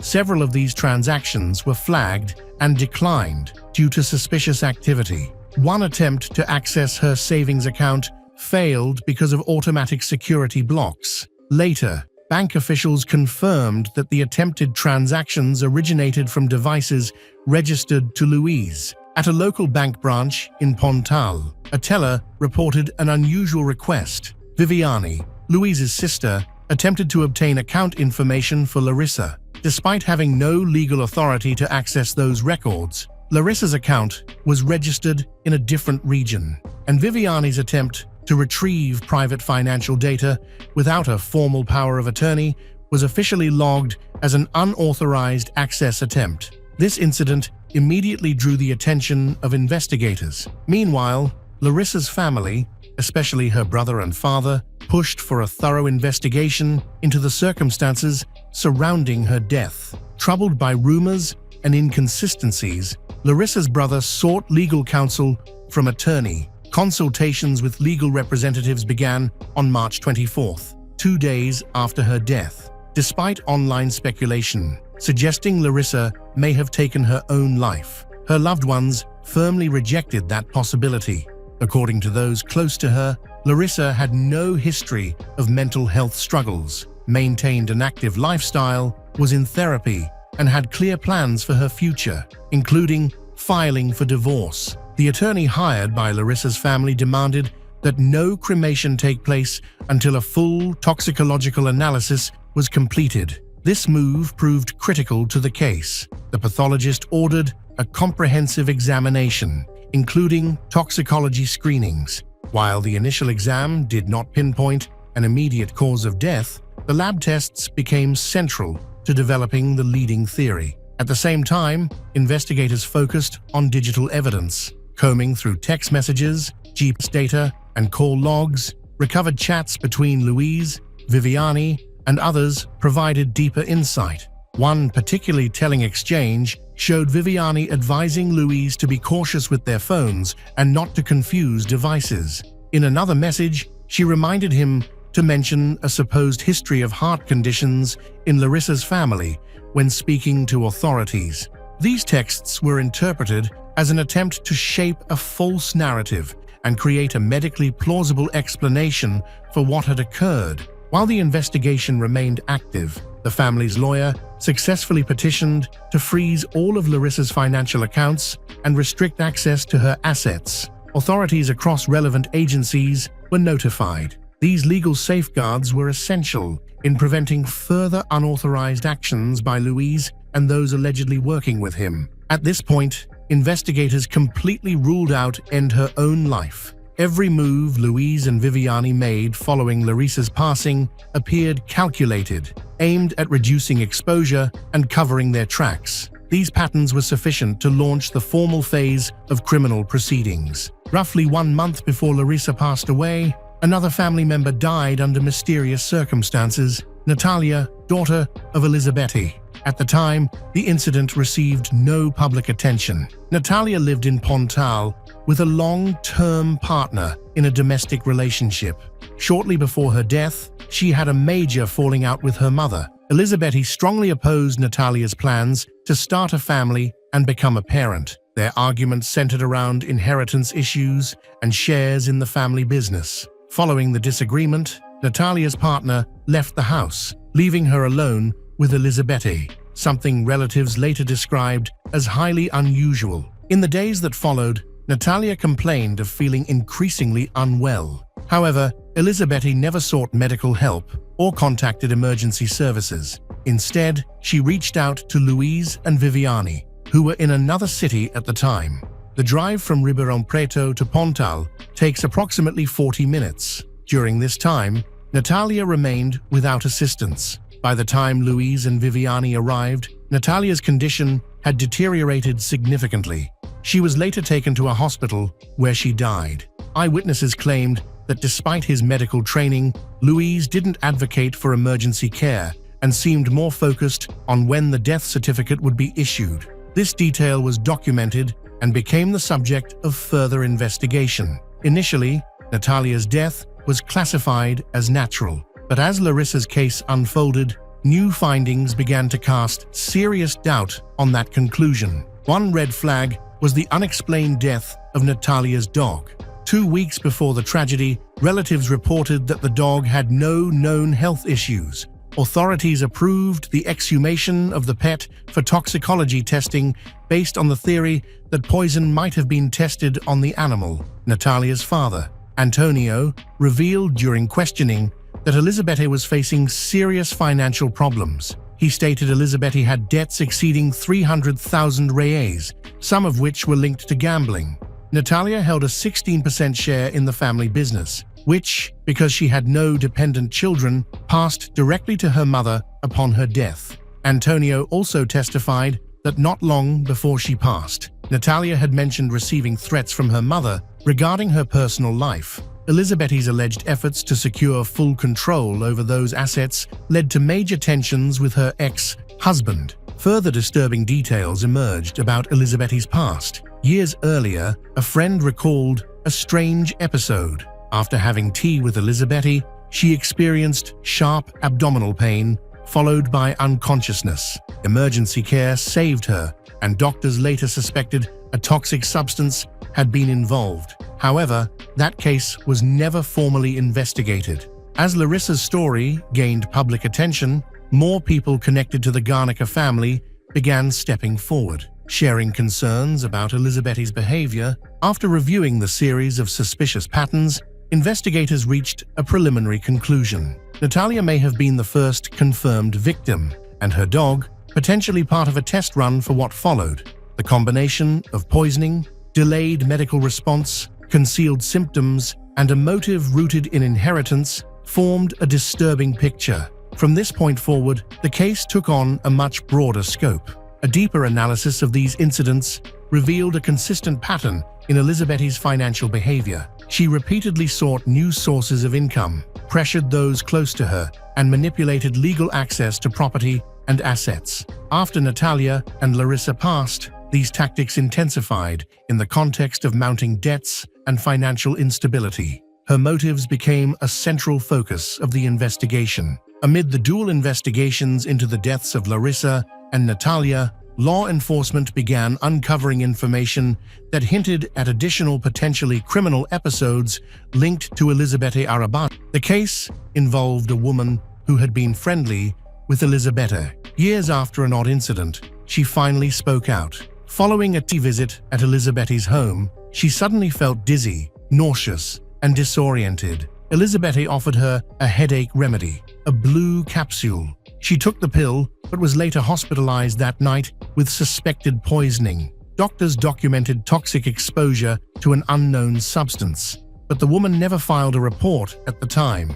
She later admitted she was afraid of becoming entangled in legal battles. Eventually, she reached out to Larissa's family attorney after media reports surfaced about possible poisonings. Yet another concerning event came to light. Elizabeth had attempted to obtain power of attorney from a woman expecting to receive court-ordered compensation. The woman, alarmed by Elizabeth's persistence, later told investigators she feared she might have been a future target. Her statement was formally included in the case files. According to law enforcement, a clear pattern was beginning to emerge in Elizabeth's actions. She would first establish close relationships with financially stable women, earn their trust, and shortly afterward, they would suffer sudden and unexplained health issues. Given these accounts, investigators began pursuing a new theory. They might be dealing with a series of connected incidents rather than isolated ones. Law enforcement officials issued a public appeal,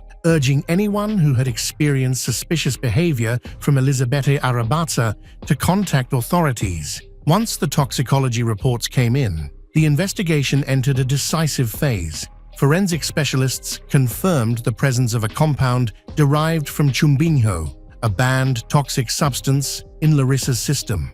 This finding was pivotal. Until then, Louise and Elisabetta had claimed that Larissa passed away from natural causes, but the chemical evidence completely debunked their story. Another critical piece of the puzzle came from surveillance footage at the residential complex. Security cameras showed that, on the morning of March 22nd, Louise arrived at the apartment later than he had claimed, and Viviani arrived shortly before emergency services were called. These details directly contradicted their official statements. Taken together, the presence of a toxic compound, suspicious online searches, misleading explanations, tampered evidence, and timeline inconsistencies formed a clear chain of evidence. Investigators concluded that Larissa's death was not a random event, but a carefully coordinated act carried out by multiple individuals. The evidence didn't just suggest wrongdoing, it presented a legally viable case of premeditated criminal activity. By mid-April 2025, the investigation reached the stage of formal charges. Based on forensic data, digital correspondence, and verified discrepancies in witness accounts, police filed charges against three primary individuals: Elisabetta Arabazza, Luis Garnica, and his sister, Viviani Garnica. The main charge involved the intentional death of Larissa Rodriguez through poisoning. Investigators determined that Elisabetta had prepared Larissa's meals in the final days of her life, actively researched toxic substances, created a plan to conceal the act, and coordinated the actions of her family members. Luis was charged as an accomplice. He was aware of his mother's intentions, failed to intervene, concealed signs of poisoning, and helped destroy evidence afterward. He was also the one who pushed for rapid cremation, a move that could have eliminated the chance of detecting any toxic substances. Viviani was also named as an accomplice. Her role included coordination with her brother, erasing digital traces, attempting to access the victim's bank accounts, and helping conceal key details surrounding the incident. Recovered messages from her phone confirmed that she knew about Larissa's death in advance and was involved in planning how to speak with law enforcement and medical professionals. Simultaneously, a separate investigation was launched into the circumstances surrounding Natalia's passing. Another contributing factor was the earlier death of Natalia's dog, which had also raised alarms.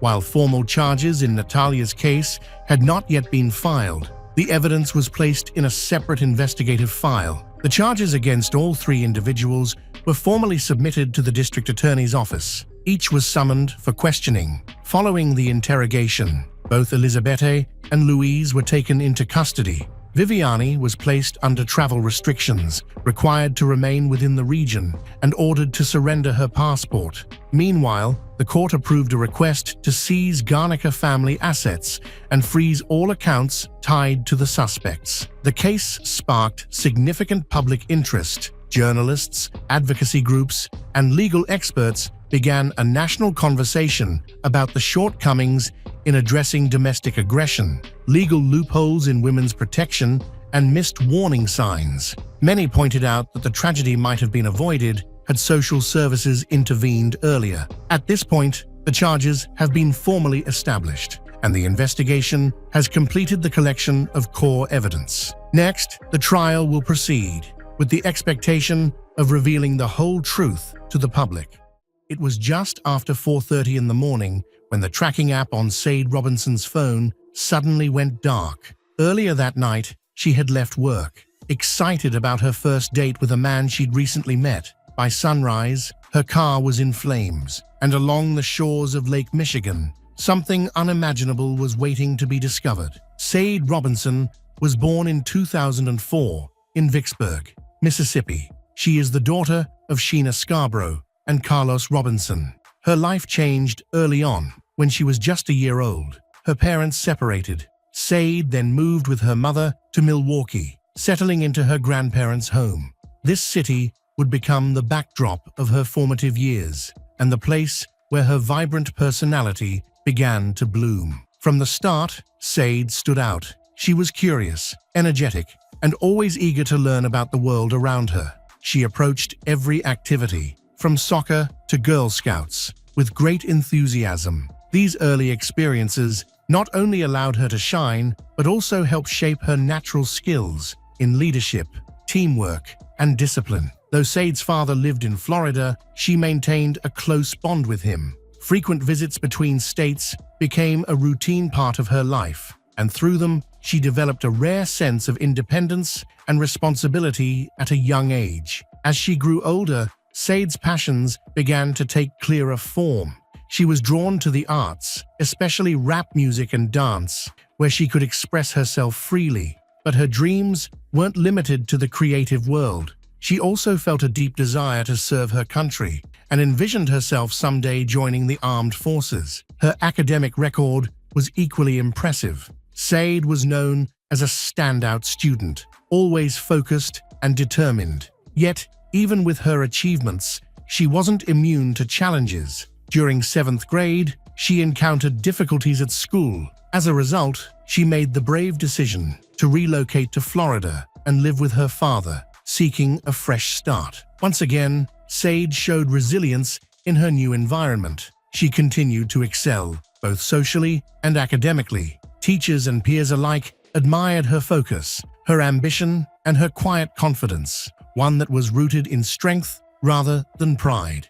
In 2019, after spending several years in Florida, she returned to Milwaukee to live with her mother. When her final year of high school arrived in 2021, Sade poured herself into her studies, managing to graduate an entire semester early, yet another example of her unwavering determination. By 2024, at just 19 years old, Sade Robinson embodied a rare blend of discipline, ambition, and independence. She was pursuing a degree in art at Milwaukee Area Technical College, balancing her education with 2 full-time jobs. But her ambitions didn't stop there. She had already set her sights on a future in criminal law. Through sheer effort and careful, Sade was able to accomplish a major milestone. She bought her own car. It was more than just a vehicle. It represented her growing independence. Not long after, she moved out of her mother's home and rented her very own apartment. She balanced 2 demanding jobs to support herself. One of them was at Pizza Shuttle, where her work ethic, discipline, and initiative didn't go unnoticed. She quickly rose through the ranks and was promoted to manager. Her second job was at the prestigious Wisconsin Country Club, where she also helped her younger sister secure a position, making sure her sibling had access to the same opportunities that had shaped her own path. At that moment, her future looked incredibly bright. She had clear goals, the discipline to chase them, and the kind of maturity most people twice her age hadn't yet reached. Yet, behind all of that strength and focus, Sade still carried the hopes of any young woman her age. She dreamed of love, companionship, and a meaningful connection. What she never expected was that this search would lead her into the most dangerous moment of her life. April 1st, 2024 began like any other day for Sade. She started her morning shift at Pizza Shuttle, as she often did, took a few moments before work to catch up with her mother over FaceTime. Everything about the day seemed routine until the end of her shift. Sade was excited because she had a date planned that evening with a man she had recently met through a dating app. She left work to meet him.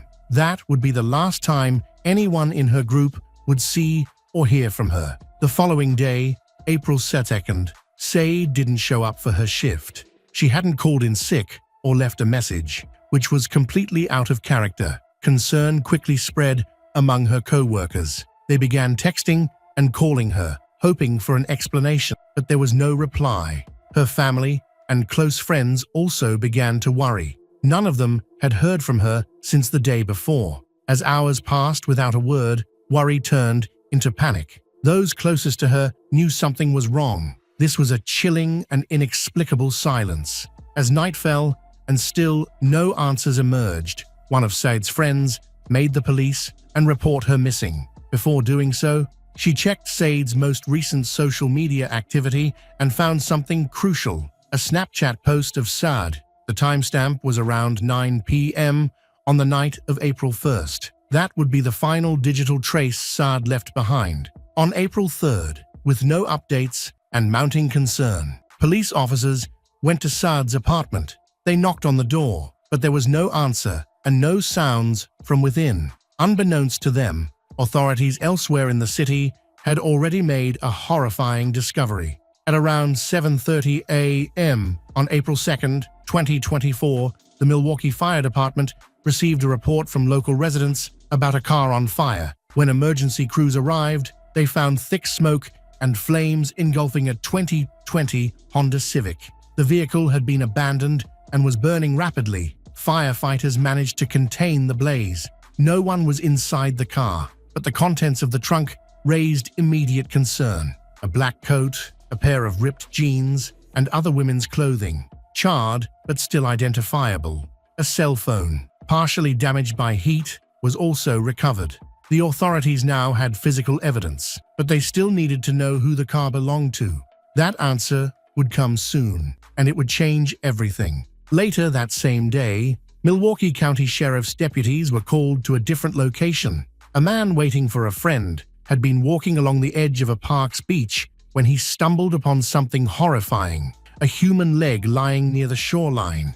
Forensic teams were called in, and after careful analysis, they determined the leg belonged to an African-American female. The remains were dismembered, but the condition of the limbs suggested the crime had occurred recently. As the investigation into Said's disappearance continued, one of the officers who had earlier visited her apartment learned of the discovery of the human remains. The physical description of the remains closely matched the details provided in the missing persons report for Said. Then, a second chilling confirmation arrived. The Honda Civic found burning that morning was registered to Said Robinson. With the pieces beginning to fall into place, detectives returned to her apartment.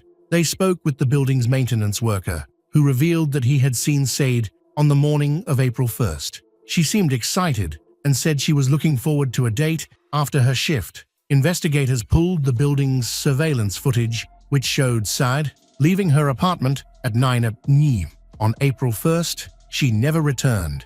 That footage, combined with the evidence from the car and the park, created an urgent new direction for the case. Authorities subpoenaed her phone records from her mobile carrier and traced her last text message to a number with a 262 area code.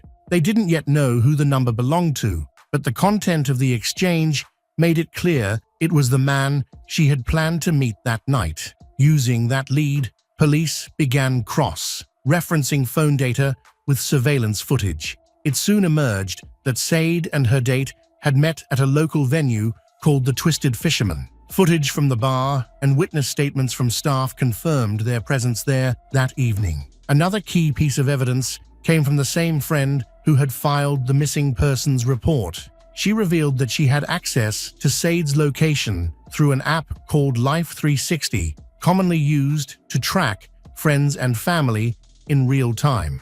According to the app's log, the last known location for Said Robinson was Warnimont Park at 4:30 a.m. on April 2nd. A clearer timeline began to take shape. Investigators learned that she was originally scheduled to meet her date at 5 p.m. on April 1st at a place called Brad House. However, at the last minute, the man changed the location to a different venue, Twisted Fisherman, a bar where he had previously worked. He claimed he needed to stop by to pick up some paperwork. Said had no objection. At 5:20 p.m., she arrived at Twisted Fisherman. He was already there, waiting at the bar. The two sat side by side, ordered drinks and food, and chatted casually as the evening unfolded. Just over an hour later, they left the bar together, got into Said's car, and drove to a second location, Duke's, another bar. They spent roughly 3 hours at Duke's before heading to a residential neighborhood in southwestern Milwaukee, where they remained for several more hours. At some point in the early morning hours of April 2nd, Said's phone showed movement again, this time heading toward Warnemont Park. At 4:35, her Life 360 tracking app went silent. The battery had died. That was the last signal the phone would ever send. All signs pointed to one horrifying conclusion. Said Robinson had been murdered, and the person she had trusted enough to meet that night was now the prime suspect. Thanks to swift and coordinated work by law enforcement, the investigation progressed rapidly. Authorities had already zeroed in on one individual. Though his name was still unknown to the public, police knew he was the last person to see Said alive. The evidence they had gathered was enough to obtain both an arrest warrant and a search warrant for the residence traced from Said's phone activity. On April 4th at 1 p.m., officers moved in. They arrived at the suspect's home and took him into custody. His identity was finally confirmed. Maxwell Anderson, a 33-year-old man and the son of a well-known businessman in the region. Following his arrest, disturbing details about his background began to emerge. Throughout his life, Anderson had exhibited a pattern of problematic behavior. His own father had once tried to help him by giving him a position in the family business, but eventually fired him, stating that he was unfit for the job. Anderson was also a U.S. Navy veteran, but in recent years he had drifted from one job to the next, working primarily as a bartender in various establishments across Milwaukee. None of the positions lasted long. Between 2014 and 2019, he had multiple arrests on record, mostly for minor offenses such as public disorder and disturbances. Investigators worked to determine exactly how Said and Anderson first met. The initial assumption was that they had connected through a dating app, but another theory surfaced. They may have crossed paths in person at one of the bars where Anderson had worked, locations that Said and her friends were known to frequent. Following the arrest of Maxwell Anderson, detectives launched an extensive search of his residence. What they found inside confirmed their worst fears. In one of the bedrooms, investigators discovered bloodstains on the bedding and on a wall leading down to the basement. That area, they soon realized, held even more disturbing clues. Inside the basement, they located multiple gas canisters and electric saws, items that raised immediate suspicion. The basement wasn't just a storage area, it appeared to have been prepared for something dark, something planned. The space, now a central point in the investigation, suggested that the crime against Said had been both premeditated and executed with chilling precision. The search for evidence did not stop there. On April 6th, just days after the house search, investigators returned to the area where Said's burned car had been discovered. Just 1 block away, they made another gruesome find: a human foot. The skin tone, size, and pink nail polish matched the severed leg recovered earlier. It belonged to Said. Meanwhile, detectives continued to comb through surveillance footage near the scene of the car fire. It was here they uncovered a critical piece of evidence. Security cameras captured Maxwell Anderson stepping out of Said's Honda Civic moments before setting it ablaze. Several bystanders in the area at the time later identified him as the man responsible. After starting the fire, Anderson was seen calmly walking away and boarding a nearby bus. But perhaps the most chilling revelation came from a key witness who knew Anderson personally. Alarmed by the news of Said's disappearance, this individual immediately went to the police. What they shared would reshape the entire investigation. A month before the crime, on March 5th, Anderson had allegedly described a plan to lure a woman to his basement, shoot her, dismember her body, and scatter the remains across the city. At the time, it seemed like a disturbing joke. In retrospect, it was a blueprint. The witness went on to describe a visit to Anderson's house just days before the murder. The basement, they said, was covered in plastic sheeting. There were 3 saws in plain view, a large tarp, and an area staged with intimate objects, further suggesting the calculated nature of the crime. Authorities feared there could be additional victims, and began re-examining other reports linked to Anderson.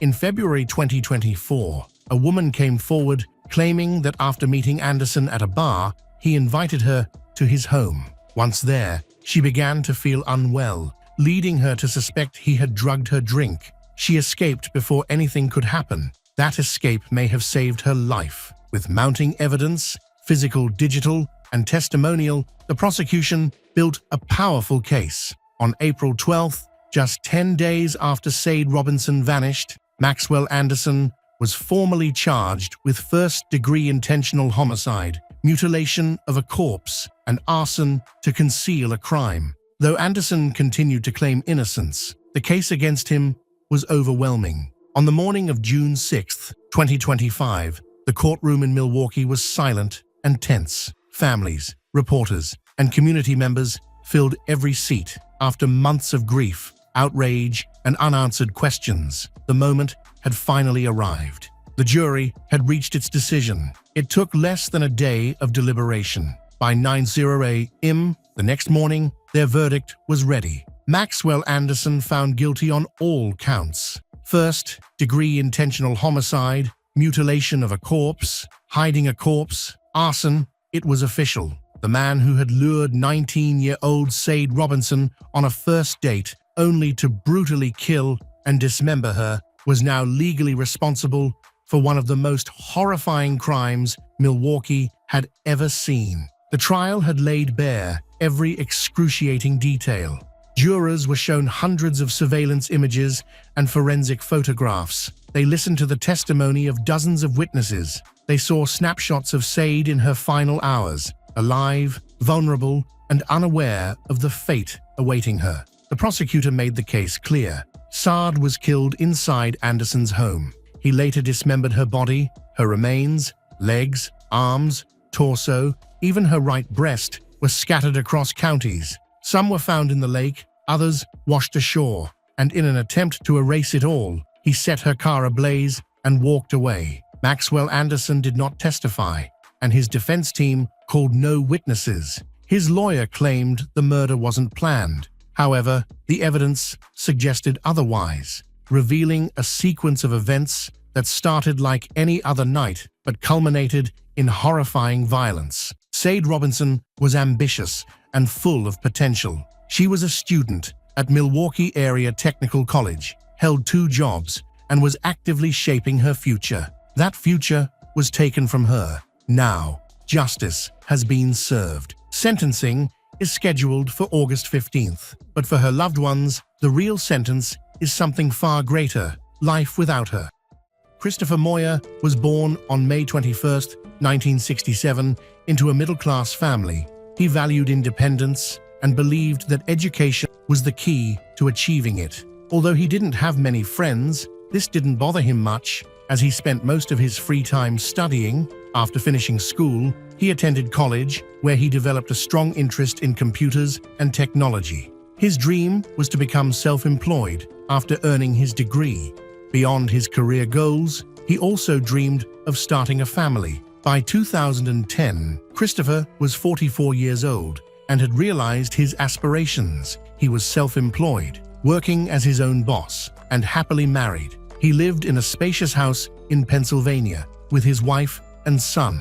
He worked as a freelance computer specialist, assembling custom computers for clients from his home. His wife, Irina Moyer, was skilled in electronics and assisted him with his work. She was born on August 12, 1971, which made her 39 years old in 2010. Irina was originally from Ukraine and had moved to the United States in search of a better life. She met Christopher in April 2002 during a challenging time in his life. He was going through a difficult divorce from his first wife, with whom he had no children. This experience left Christopher longing for a large, loving family. Irina also shares this dream and hopes to build a new life in the United States. Their relationship developed quickly, and later, that same year, they decided to get married. They began planning for their future, which included moving out of Christopher's bachelor home to a place more suitable for a family. Before they could find a new home,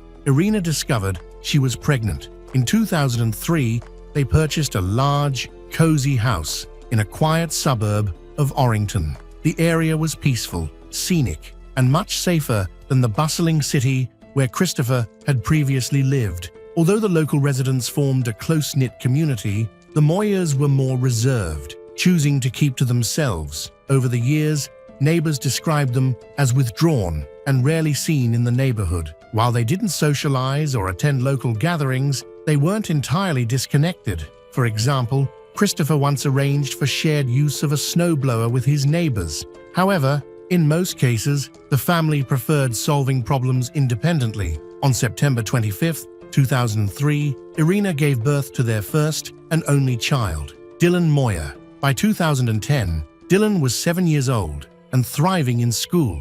Having successfully completed the first grade, he was a bright, intelligent child, and his parents were incredibly proud of him. Teachers, both from his kindergarten and primary school, regularly praised Dylan for his abilities. Much of his success stemmed from the active involvement of both his parents in his education. Being highly educated themselves, Christopher and Irina prioritized their son's learning and supported him every step of the way. While they avoided participating in the neighborhood's social life, they always attended school meetings together, demonstrating their dedication to helping Dylan succeed in both academics and life. Christopher was known as a calm, grounded individual, and his wife, Irina, shared many of his qualities. Both were thoughtful and quiet, preferring action over conversation. Their closest neighbor, Rose Radziul, knew them better than anyone else in the area.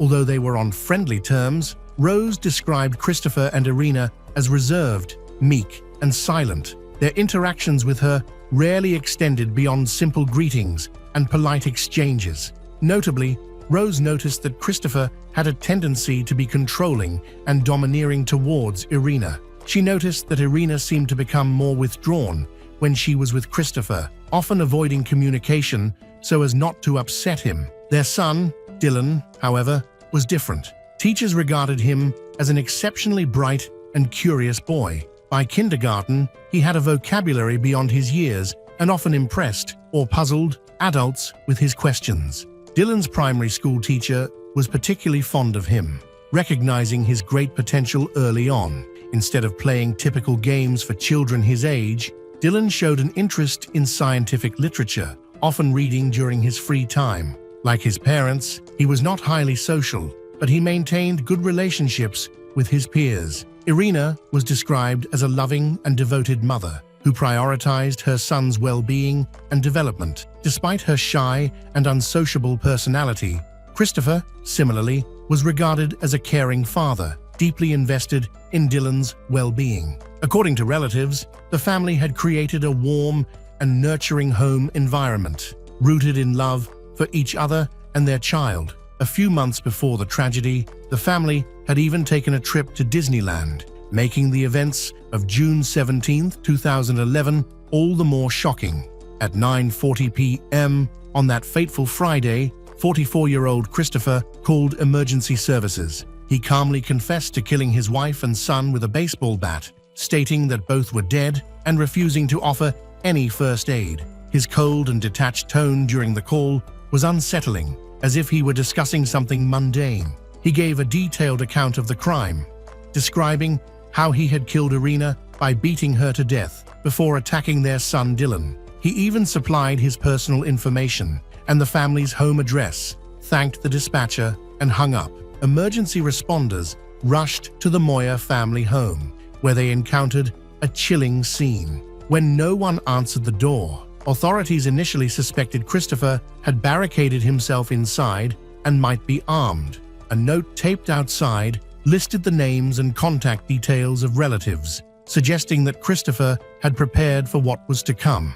Neighbors began to gather, watching the tense situation unfold. The police believed Christopher might resist arrest, but then someone noticed one of the family's cars was missing. This raised the possibility that Christopher had fled. By 2 a.m., officers entered the home through an open garage door. They proceeded cautiously, weapons drawn, but found no one alive inside. Instead, they were met with a gruesome scene. On the second floor, they discovered two bodies, 7-year-old Dylan and 39-year-old Irina. Both had suffered severe head trauma from a blunt object, their skulls brutally disfigured. Irina's body was found in the bathroom adjacent to the main bedroom. Bloodstains and drag marks suggested that her body had been moved there after the attack. A towel was also placed over her face, a gruesome detail that added to the haunting scene. Christopher, however, was nowhere to be found. Dylan's room was nearby.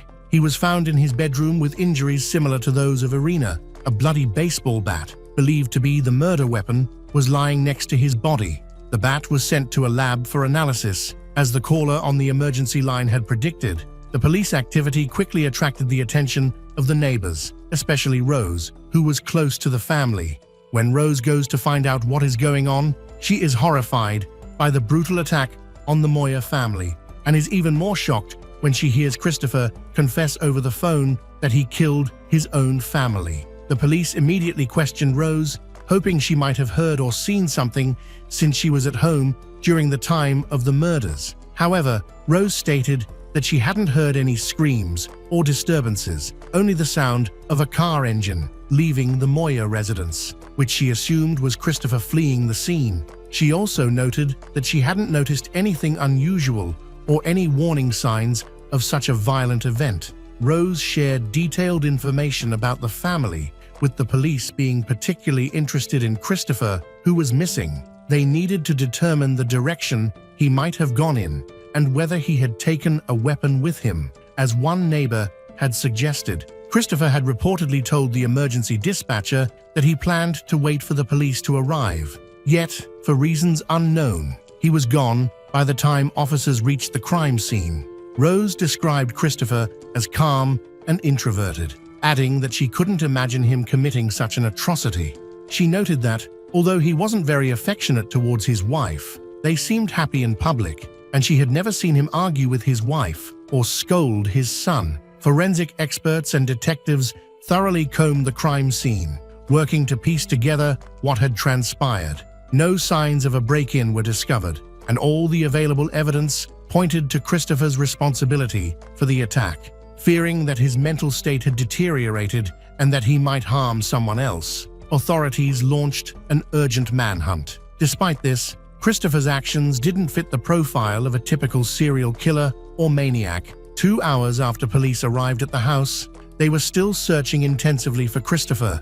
They tried reaching him on his mobile phone, but he didn't respond to any calls. During the investigation, security footage from a nearby camera captured Christopher's car, narrowing down the potential routes he could have taken. Road services and patrol units were alerted and stationed at strategic points in an effort to intercept him. Yet Christopher seemed to have vanished. At 12:56 a.m., a witness from a neighboring town called Hadborough rang the police. The caller, a train engineer, reported finding a body on the railway tracks. Tragically, the man on the tracks matched Christopher's description. According to the engineer, the train was unable to stop in time to avoid hitting the man.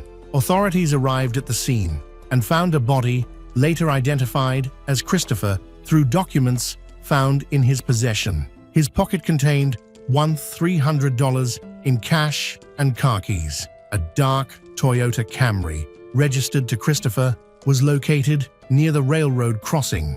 The police concluded that Christopher had deliberately ended his life shortly after the murders. He appeared to have been familiar with the train's schedule and intentionally positioned himself on the tracks to coincide with the arrival of an oncoming train. As a result, the entire Moya family died, leaving many unanswered questions about this horrific incident. Irina's parents, along with her brother and sister-in-law, were in a neighboring town when the news broke. The police contacted them to inform them of the deaths of Irina, Dylan, and Christopher. During questioning, the family revealed that the Moyas had planned to visit them that weekend. According to their plans, Christopher, Irina, and Dylan were supposed to drive over on Saturday night. After the visit, Dylan was meant to stay with his grandparents for a few days, while his parents spent time alone together, with the grandparents later returning Dylan home. The tragic events, however, unfolded just days before this planned visit. Shortly before the tragic events, Irina's parents tried to call her, but their calls went unanswered. They were not overly concerned, assuming the family had gone to bed early to prepare for their long journey. Relatives of theirs stated that they had spoken with the Moyers on Friday morning, when both Irina and Christopher seemed cheerful and did not mention any issues. They were busy making final preparations for their trip. Neither Irina nor Christopher had a history of mental health problems, which made the tragic events even more shocking. Christopher's parents were also informed of the tragedy. His father reported speaking with him on the same day and noted nothing unusual or alarming. Christopher had mentioned extending a contract with a major client, which made him optimistic about his upcoming weekend plans and improving his financial situation. Their family had been dealing with financial struggles recently due to the instability of freelance work. Christopher had expressed concerns about potentially losing their home, but the issue appeared to have been resolved. It seemed he was simply worried that such financial difficulties could return. When friends and family were questioned, none could provide a motive for the tragedy. Christopher, described as a loving husband and father, seemed incapable of such violence. What could have driven him to kill his entire family and take his own life? Their family was private, rarely sharing details of their personal lives. The medical examiner's office conducted autopsies on Irina and Dylan. Both were found to have died from multiple blunt force head injuries inflicted with extreme force and determination. However, these findings provided no insight into why Christopher, a man with no history of depression or violent tendencies, would commit such a horrific act. Family members described Irina as loyal to her husband, leading a quiet life with minimal social interactions beyond her neighbors and her child's teachers. Their relationship was considered healthy and loving. Christopher was seen as a hard-working man who provided for his family and never displayed depressive behaviors or violent tendencies. Adding to the mystery, Christopher left no suicide note to shed light on what led to this devastating act. Key documents found in the house revealed crucial details. Investigators discovered that the family was at risk of losing their $450,000 home. Christopher had received a foreclosure notice just days before the tragedy, and they lacked the funds to resolve their financial troubles. This crushing reality may have driven Christopher to despair. It is believed that he had planned to harm himself, but in his state of anguish and loss of reason, he could not bear to leave his wife and children to face poverty and hardship. He may have convinced himself that killing his family was a way to shield them from future suffering. Despite this theory, the exact motive remains uncertain. Detectives carefully examined all evidence and consulted psychiatric experts on such behavior. Typically, such actions are linked to underlying mental health problems. However, Christopher had no diagnosed mental health illnesses and exhibited no signs of significant struggles beforehand. Relatives shared that Christopher had been deeply stressed by financial issues. Their family had previously faced the threat of losing their home in 2006, but succeeded in overcoming the challenge. The family lived modestly, but this time, the situation appeared dire and irreparable. There was no evidence to suggest that Christopher had been struggling with severe mental health issues or that he had planned the tragedy long in advance. Experts instead believe the decision may have been impulsive, driven by the overwhelming tension that Christopher had quietly been battling on his own. Christopher's father was aware that his son would never seek help from a psychiatrist, no matter how severe the situation became. There had been a suspicion that Christopher might have used illegal substances, but this was proven false. Toxicological tests confirmed that his blood was clean. However, this detail provided another clue. Christopher was not taking any prescribed medication, indicating that he had avoided seeking medical help for his anxiety or other possible issues. The forensic investigation continued, uncovering troubling evidence. The blood found on a baseball bat near Dylan's body was identified as belonging to both Dylan and Irina. Fingerprints on the other end of the stick showed it was Christopher's. Besides, footprints and additional evidence from the family home allowed investigators to piece together the tragic sequence of events. The Friday morning when the tragedy unfolded had seemed normal, but Christopher had likely already made his decision. A trip was planned for the following day, and his wife and son went to bed early that evening. Christopher, however, stayed awake, unable to sleep. At some point, he retrieved a baseball bat from the garage and waited for his family to fall into a deep sleep. He did not want to make noise or raise suspicion. Christopher's actions suggested that he wanted to carry out his plans swiftly, though calling it humane would be a stretch. He first entered the bedroom he shared with his wife and attacked her suddenly. The first blow to her head caused fatal injuries, leaving her unable to scream or resist. Christopher proceeded to strike her multiple times, breaking her skull. He likely believed that ensuring her death quickly was necessary. Irina succumbed to internal bleeding within minutes, and forensic evidence showed that she had no defensive wounds, indicating she had been caught completely off guard. Next, Christopher turned to his son, Dylan, who was asleep in his room. He killed him in the same manner, with the boy unaware of what was happening. Afterward, Christopher dragged his wife's body to the bathroom adjacent to their bedroom, leaving a blood trail behind. The reason for this act remains unknown. Additionally, he covered her face with a towel, a gesture often associated with remorseful killers who cannot bear to look at the consequences of their actions. After the murders, Christopher did not immediately call emergency services. Instead, he wrote a note listing the contact information of family members, presumably to assist authorities in reaching them. He also sent a text message to his father, apologizing. At the time, his father had no idea what had occurred and did not understand the gravity of the message. The violent events were entirely unexpected and shocking, even to those closest to Christopher. After bidding farewell to his family and leaving behind clues, Christopher called 911 to confess his actions. However, he did not wait for the police to arrive. He needed to act quickly to position himself at a reachable section of the train tracks before it was too late. This urgency may explain why he left no explanation for his actions in his note. He also chose not to leave a will, possibly because the family possessed very few valuables. Only 2 cars remained. Their most valuable property had already been lost, and they had no savings. A key document found in the house provided critical insight into the double murder. It revealed that the family had been struggling with financial problems for an extended period.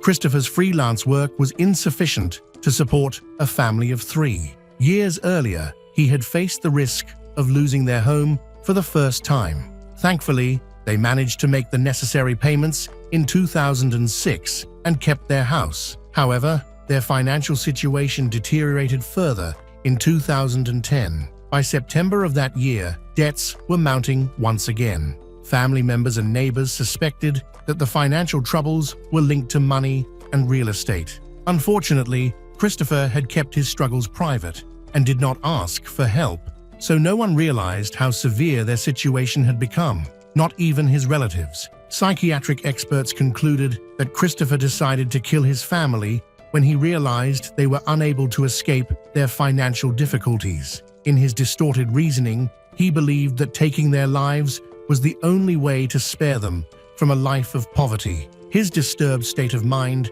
led him to view this act as a twisted form of mercy. After the investigation was concluded, the case was closed. Irina and Dylan Moyer were buried together in Pennsylvania, near a city nearby. There is less information available about Christopher's funeral, but it is known that he was buried separately, far from his wife and child. Irina's family insisted on this, as they believed it was unfair to bury the murderer with Irina and Dylan.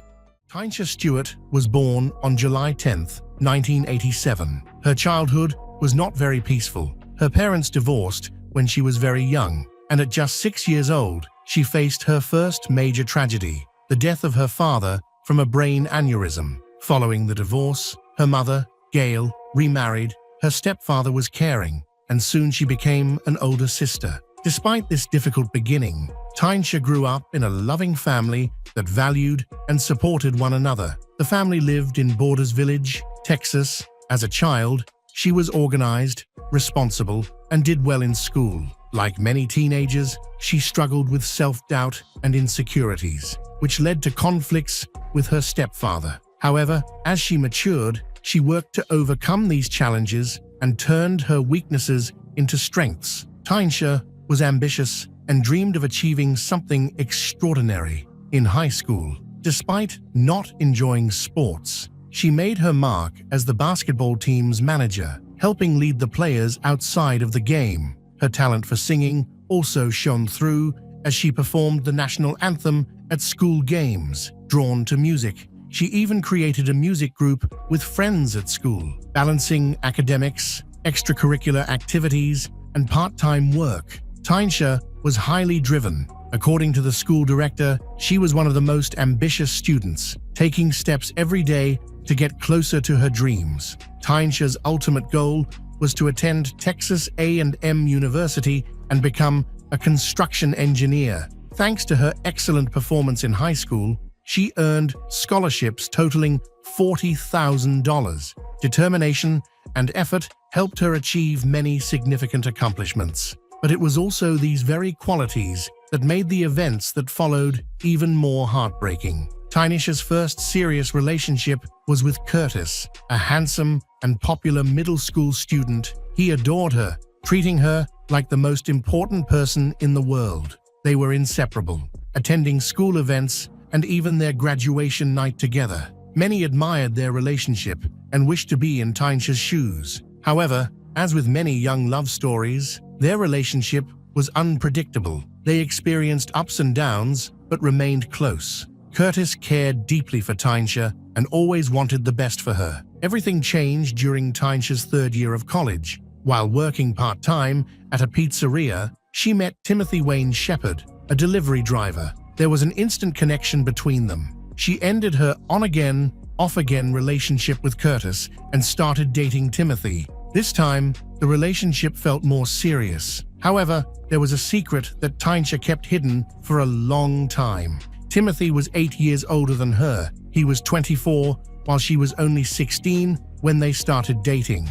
Fearing her parents' disapproval, she didn't tell her parents about their age difference. Unaware of this, Tynesha's family welcomed Timothy with open arms. Her mother, stepfather, and sister grew to love him and thought the relationship might lead to marriage. Timothy became a regular presence at family gatherings and even bonded with Tynesha's younger sister. Eventually, they began living together. When Tynesha graduated from high school in 2006 and enrolled at Texas A&M University, she and Timothy decided to maintain a long-distance relationship.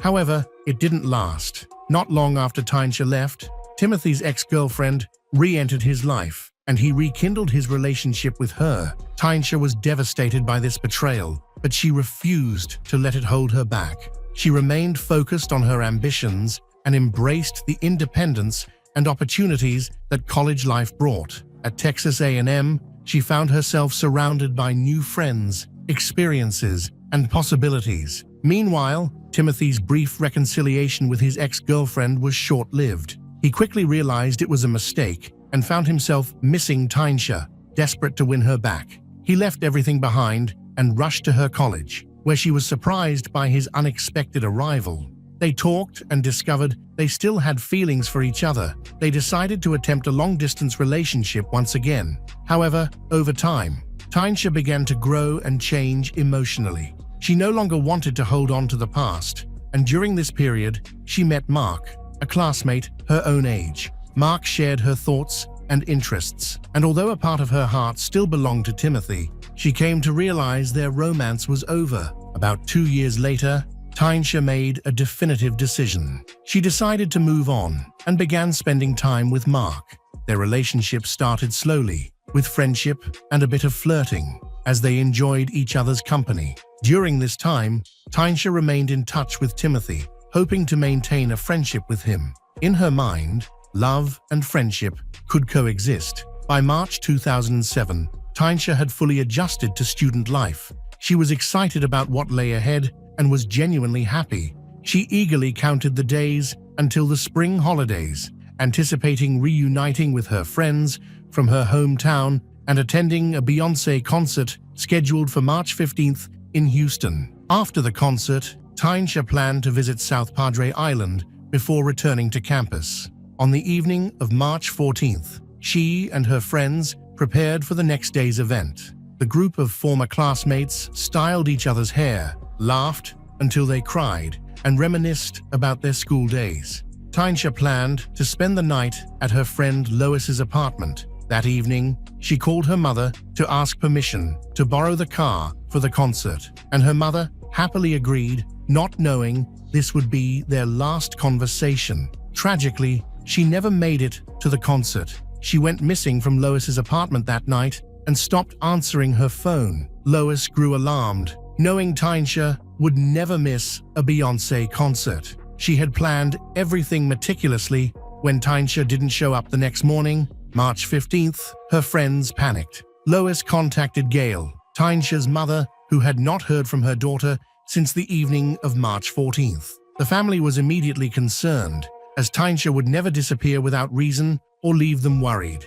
Gail called Tynesha's friends and classmates, but no one had any information about her whereabouts. In a desperate attempt to learn more, Gail called Timothy, hoping he might know something. He admitted to speaking to Tynesha on the evening of Wednesday, March 14th, but had not seen her since. As it turned out, Wednesday was the night before the concert, meaning Timothy could have been the last person to have seen her. Unable to wait any longer, Gail decided to start her own investigation. She personally confronted Timothy, seeking answers. Although the family had liked Timothy when he and Tynesha were dating, Gail approached him with caution, sensing something she couldn't explain, an instinctive unease that grew stronger now that Tynesha was missing. Timothy explained that he had met with Tynesha on the night of March 14th, after she spent the evening with her friends at Lois's apartment. He picked her up, and they went to his place. However, around 3 a.m., Tynesha received a phone call. Timothy, consumed by jealousy, assumed it was Mark, her new boyfriend, and insisted on knowing why he was calling so late. She refused to discuss her relationship with Mark and left Timothy's apartment. Between 4 and 5 she walked away alone, on foot. On March 19th, after days of no contact, Gail reported her daughter's disappearance to law enforcement. Gail provided the authorities with a detailed description of Tynesha and all the known events leading to her disappearance. Tynesha, a 19 years old, standing 156 centimeters tall and weighing 54 kilograms, had black hair, brown eyes, and distinctive tattoos on her right thigh and back. The last person to see her, Lois, reported that she was wearing a white shirt and rainbow-colored pajamas at the time. Despite her mother, Gail's concerns, the police dismissed the situation, suggesting that, as an adult on spring break, she might have simply left without giving notice. They advised Gail to wait and check back after the weekend. However, Gail knew her daughter wouldn't just disappear without telling anyone. Tynesha had plans to attend a concert and return to her college classes. If she were going somewhere, she would have informed her family. Days passed without any updates, leaving the family to take action on their own. They distributed flyers, searched nearby areas, contacted hospitals and morgues, and spoke with Tynesha's friends and classmates, desperately hoping for any clue about her whereabouts. When classes resumed, Tynesha was still missing, raising concerns among her professors, who also tried to reach her. With each passing day, the family became more worried. Frustrated by the lack of action from authorities, the family organized a community meeting at the local Lutheran church, hoping to draw attention to Tynesha's disappearance. This effort finally gained traction when an assistant in the sheriff's office working in the missing persons department took an interest in the case. The investigation revealed Tynesha was last seen at the apartment of Timothy. When police visited the apartment building, no one answered the door. The apartment manager informed officers that his unit had been affected by a fire 2 days earlier. A neighbor also reported hearing gunshots in the forest near the apartment complex, prompting the police to bring in a canine unit to search the area. The search dogs quickly caught the scent of decay just dozens of meters from the complex, but it turned out to be the remains of a dead animal. Investigators then focused on the fire at Timothy's apartment. Neighbors had been alarmed by thick black smoke coming from the balcony of Unit 224, which lasted for hours. Firefighters were called to the scene, but Timothy refused to let them in, claiming he was simply grilling meat on several grills on his balcony and that there was no danger. By the time the firefighters arrived, the smoke had disappeared and there was no visible fire. The firefighters eventually convinced Timothy to allow them to inspect the apartment, where they discovered melted ice and pieces of meat in the bathroom. The type of meat was unclear. Since no crime had been committed, grilling meat in one's home isn't illegal. The firefighters left. Shortly afterward, a sheriff's assistant summoned Timothy to the police station for questioning. Calmly, he repeated the same story he had secretly told Gail earlier. Tynesha had left his apartment after an argument sparked by a late-night call from Mark. According to him, she slammed the door and left on foot without saying anything further.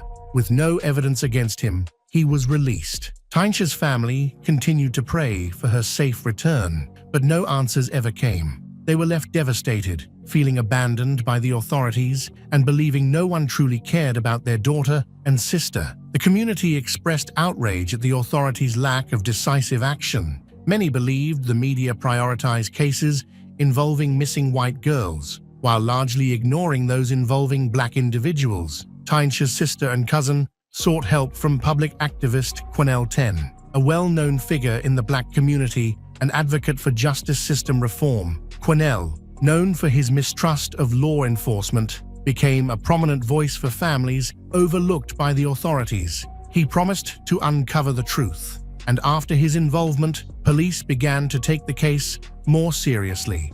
Investigators discovered that Tynesha had been dating a young man named Mark around the time of her disappearance and decided to question him. Initially, Mark avoided police calls, but later contacted them himself. During questioning, Mark revealed that he had traveled to South Padre Island on March 17th. The detectives found it suspicious that he left town after Tynesha went missing, but he explained that he tried to reach her before leaving and only learned about her disappearance after he arrived in South Padre. Attention then shifted to Tynesha's ex-boyfriend, Timothy, who was reportedly the last person to see her alive.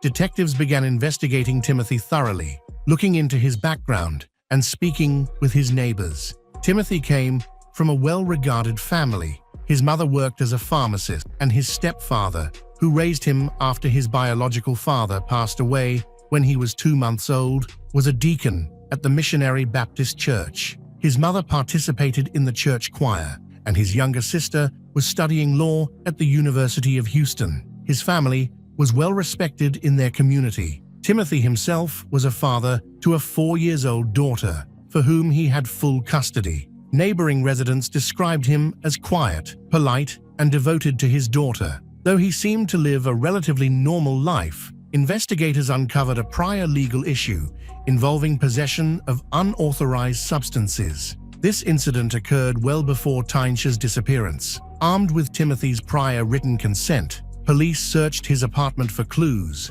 As soon as detectives entered Timothy's apartment, they noticed 2 alarming details. First, the smell, an odd mixture of bleach, ammonia, and another unidentifiable odor. Second, the signs of hurried renovations. The kitchen cabinets, walls, door frames, and even the inner part of the tub had been hastily painted white. Additionally, bleach stains were visible on the carpet. There was a dirty mop nearby, and a package of latex gloves was found. The sink, bathroom, and drain had been meticulously cleaned. This raised immediate suspicion of an attempted cover-up.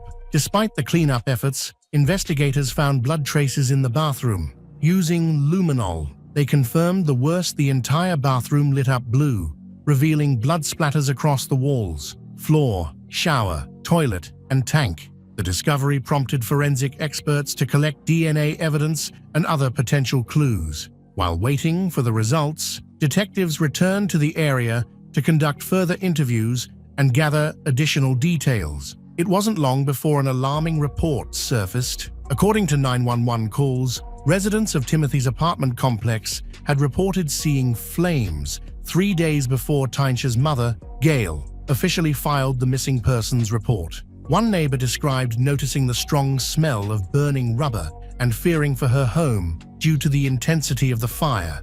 Another neighbor, who regularly played video games with Timothy, recalled that he often invited friends over to grill meat. However, during this particular barbecue, he did not extend any invitations. Meanwhile, other residents reported hearing banging noises, running water, and the continuous hum of a garbage disposal coming from Timothy's unit, apartment 224.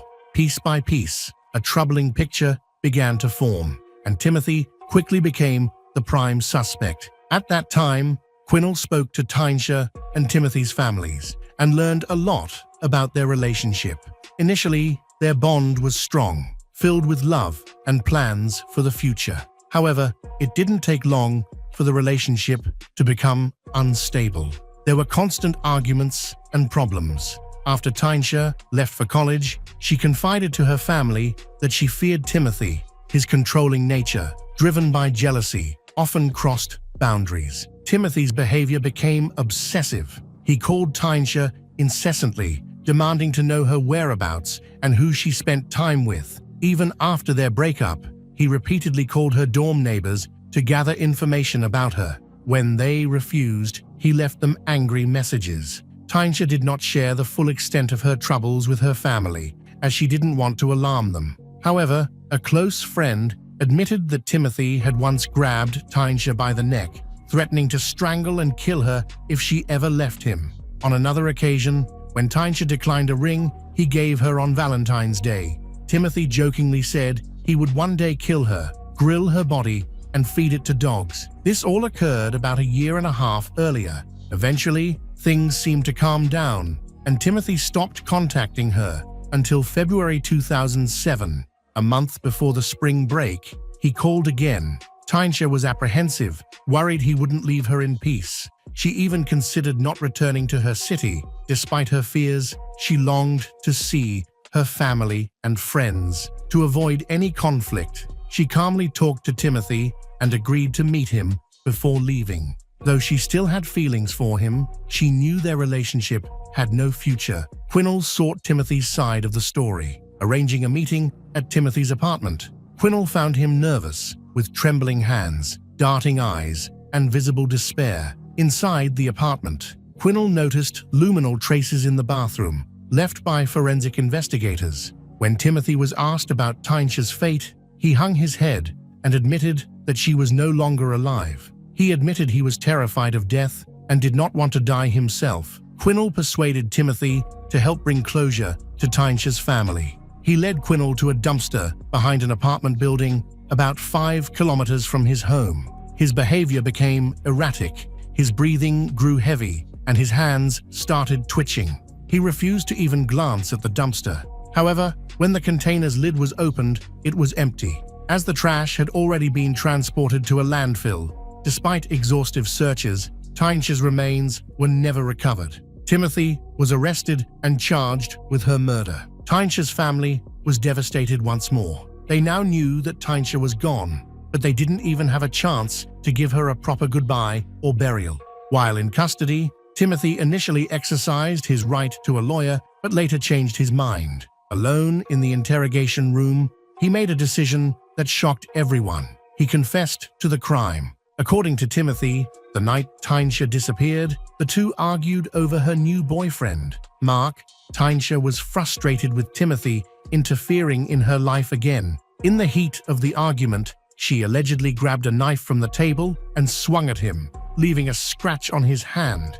Timothy claimed he felt threatened at first, but soon became enraged. He snapped, grabbing her neck with his right hand while trying to take the knife with his left. He strangled her until she dropped the knife and collapsed onto the floor. Panicked and convinced no one would believe him, Timothy chose not to call 911. Instead, he placed Tynesia's body into a large plastic storage container and disposed of it in a dumpster, a location he later pointed out to Quinnell. By the time authorities launched their investigation, the garbage from the dumpster had already been transported to a landfill. Timothy then attempted to end his life by tying a belt around his neck and tying it to a doorknob. However, the attempt was unsuccessful. Meanwhile, the police deliberated on how to proceed in their search for Tyncha's body. The landfill spanned an enormous area, receiving several dozen tons of garbage daily.